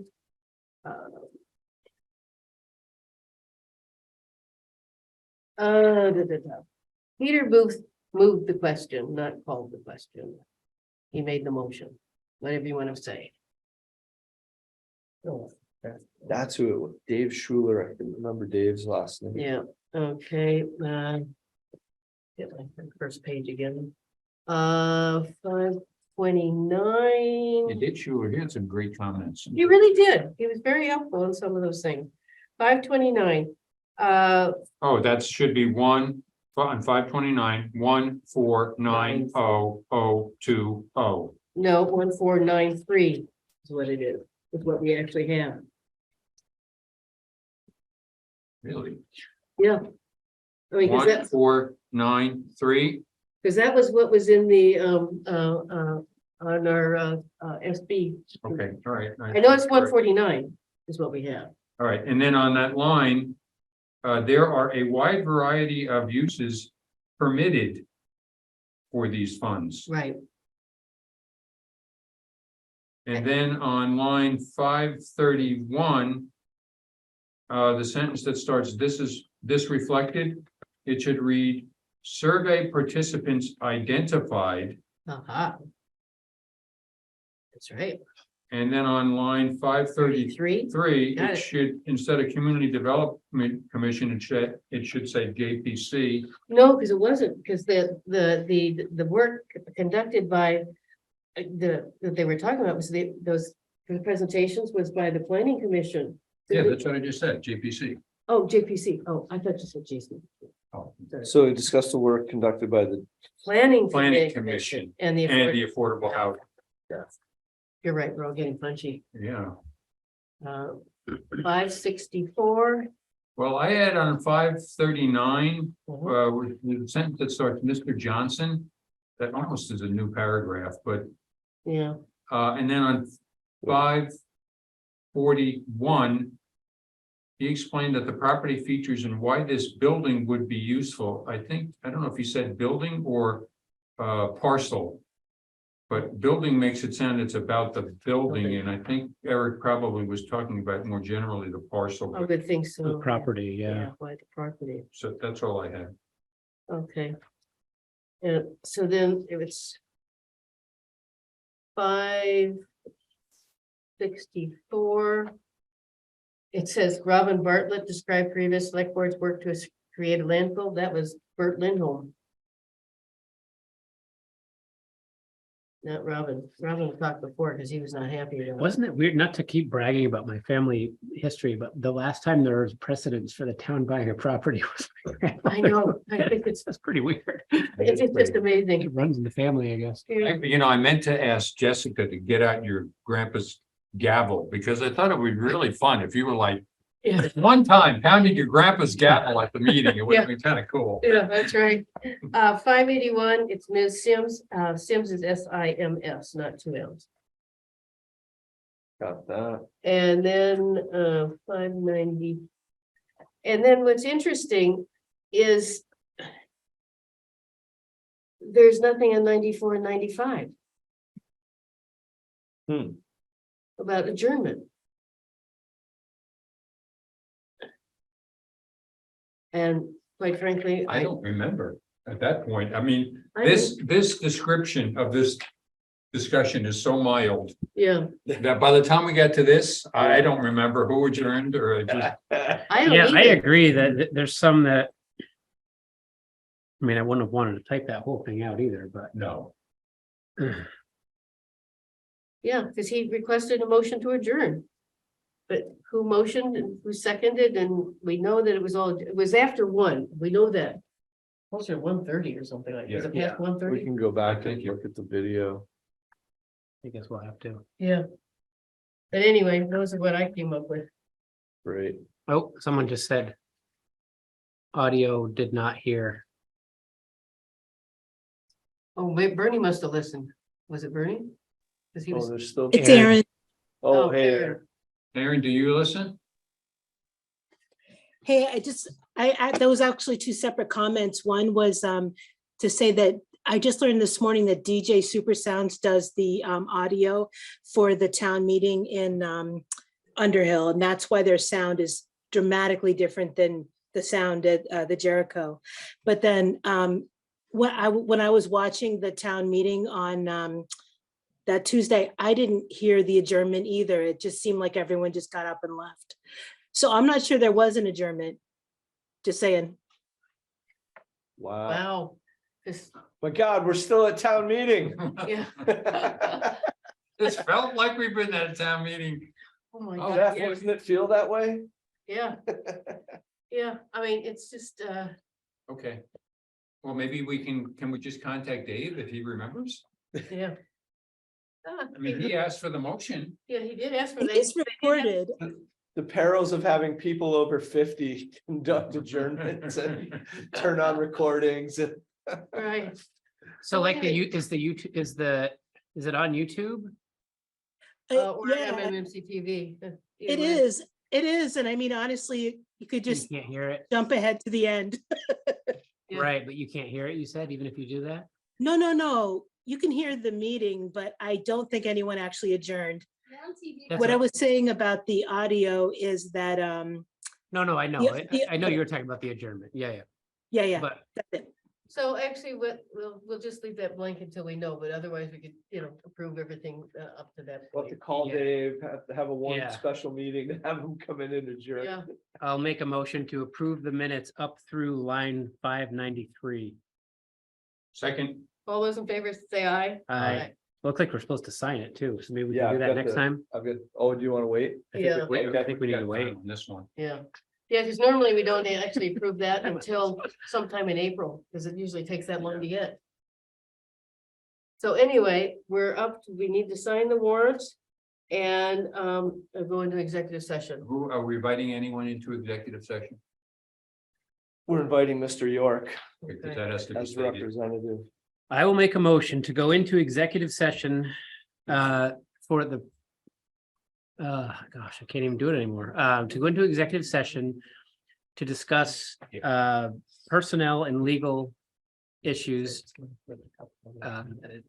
that contain information which prior release of the information would be detrimental to the parties involved. Personnel and legal, and I would like to invite Jeff York to the executive session. Second, Thank you. Long meeting, huh, Jeff? All thanks, those- Aaron. Nice to see you. Thank you, Aaron, Good night. for your time. Jeff, Good you bring night. the bag.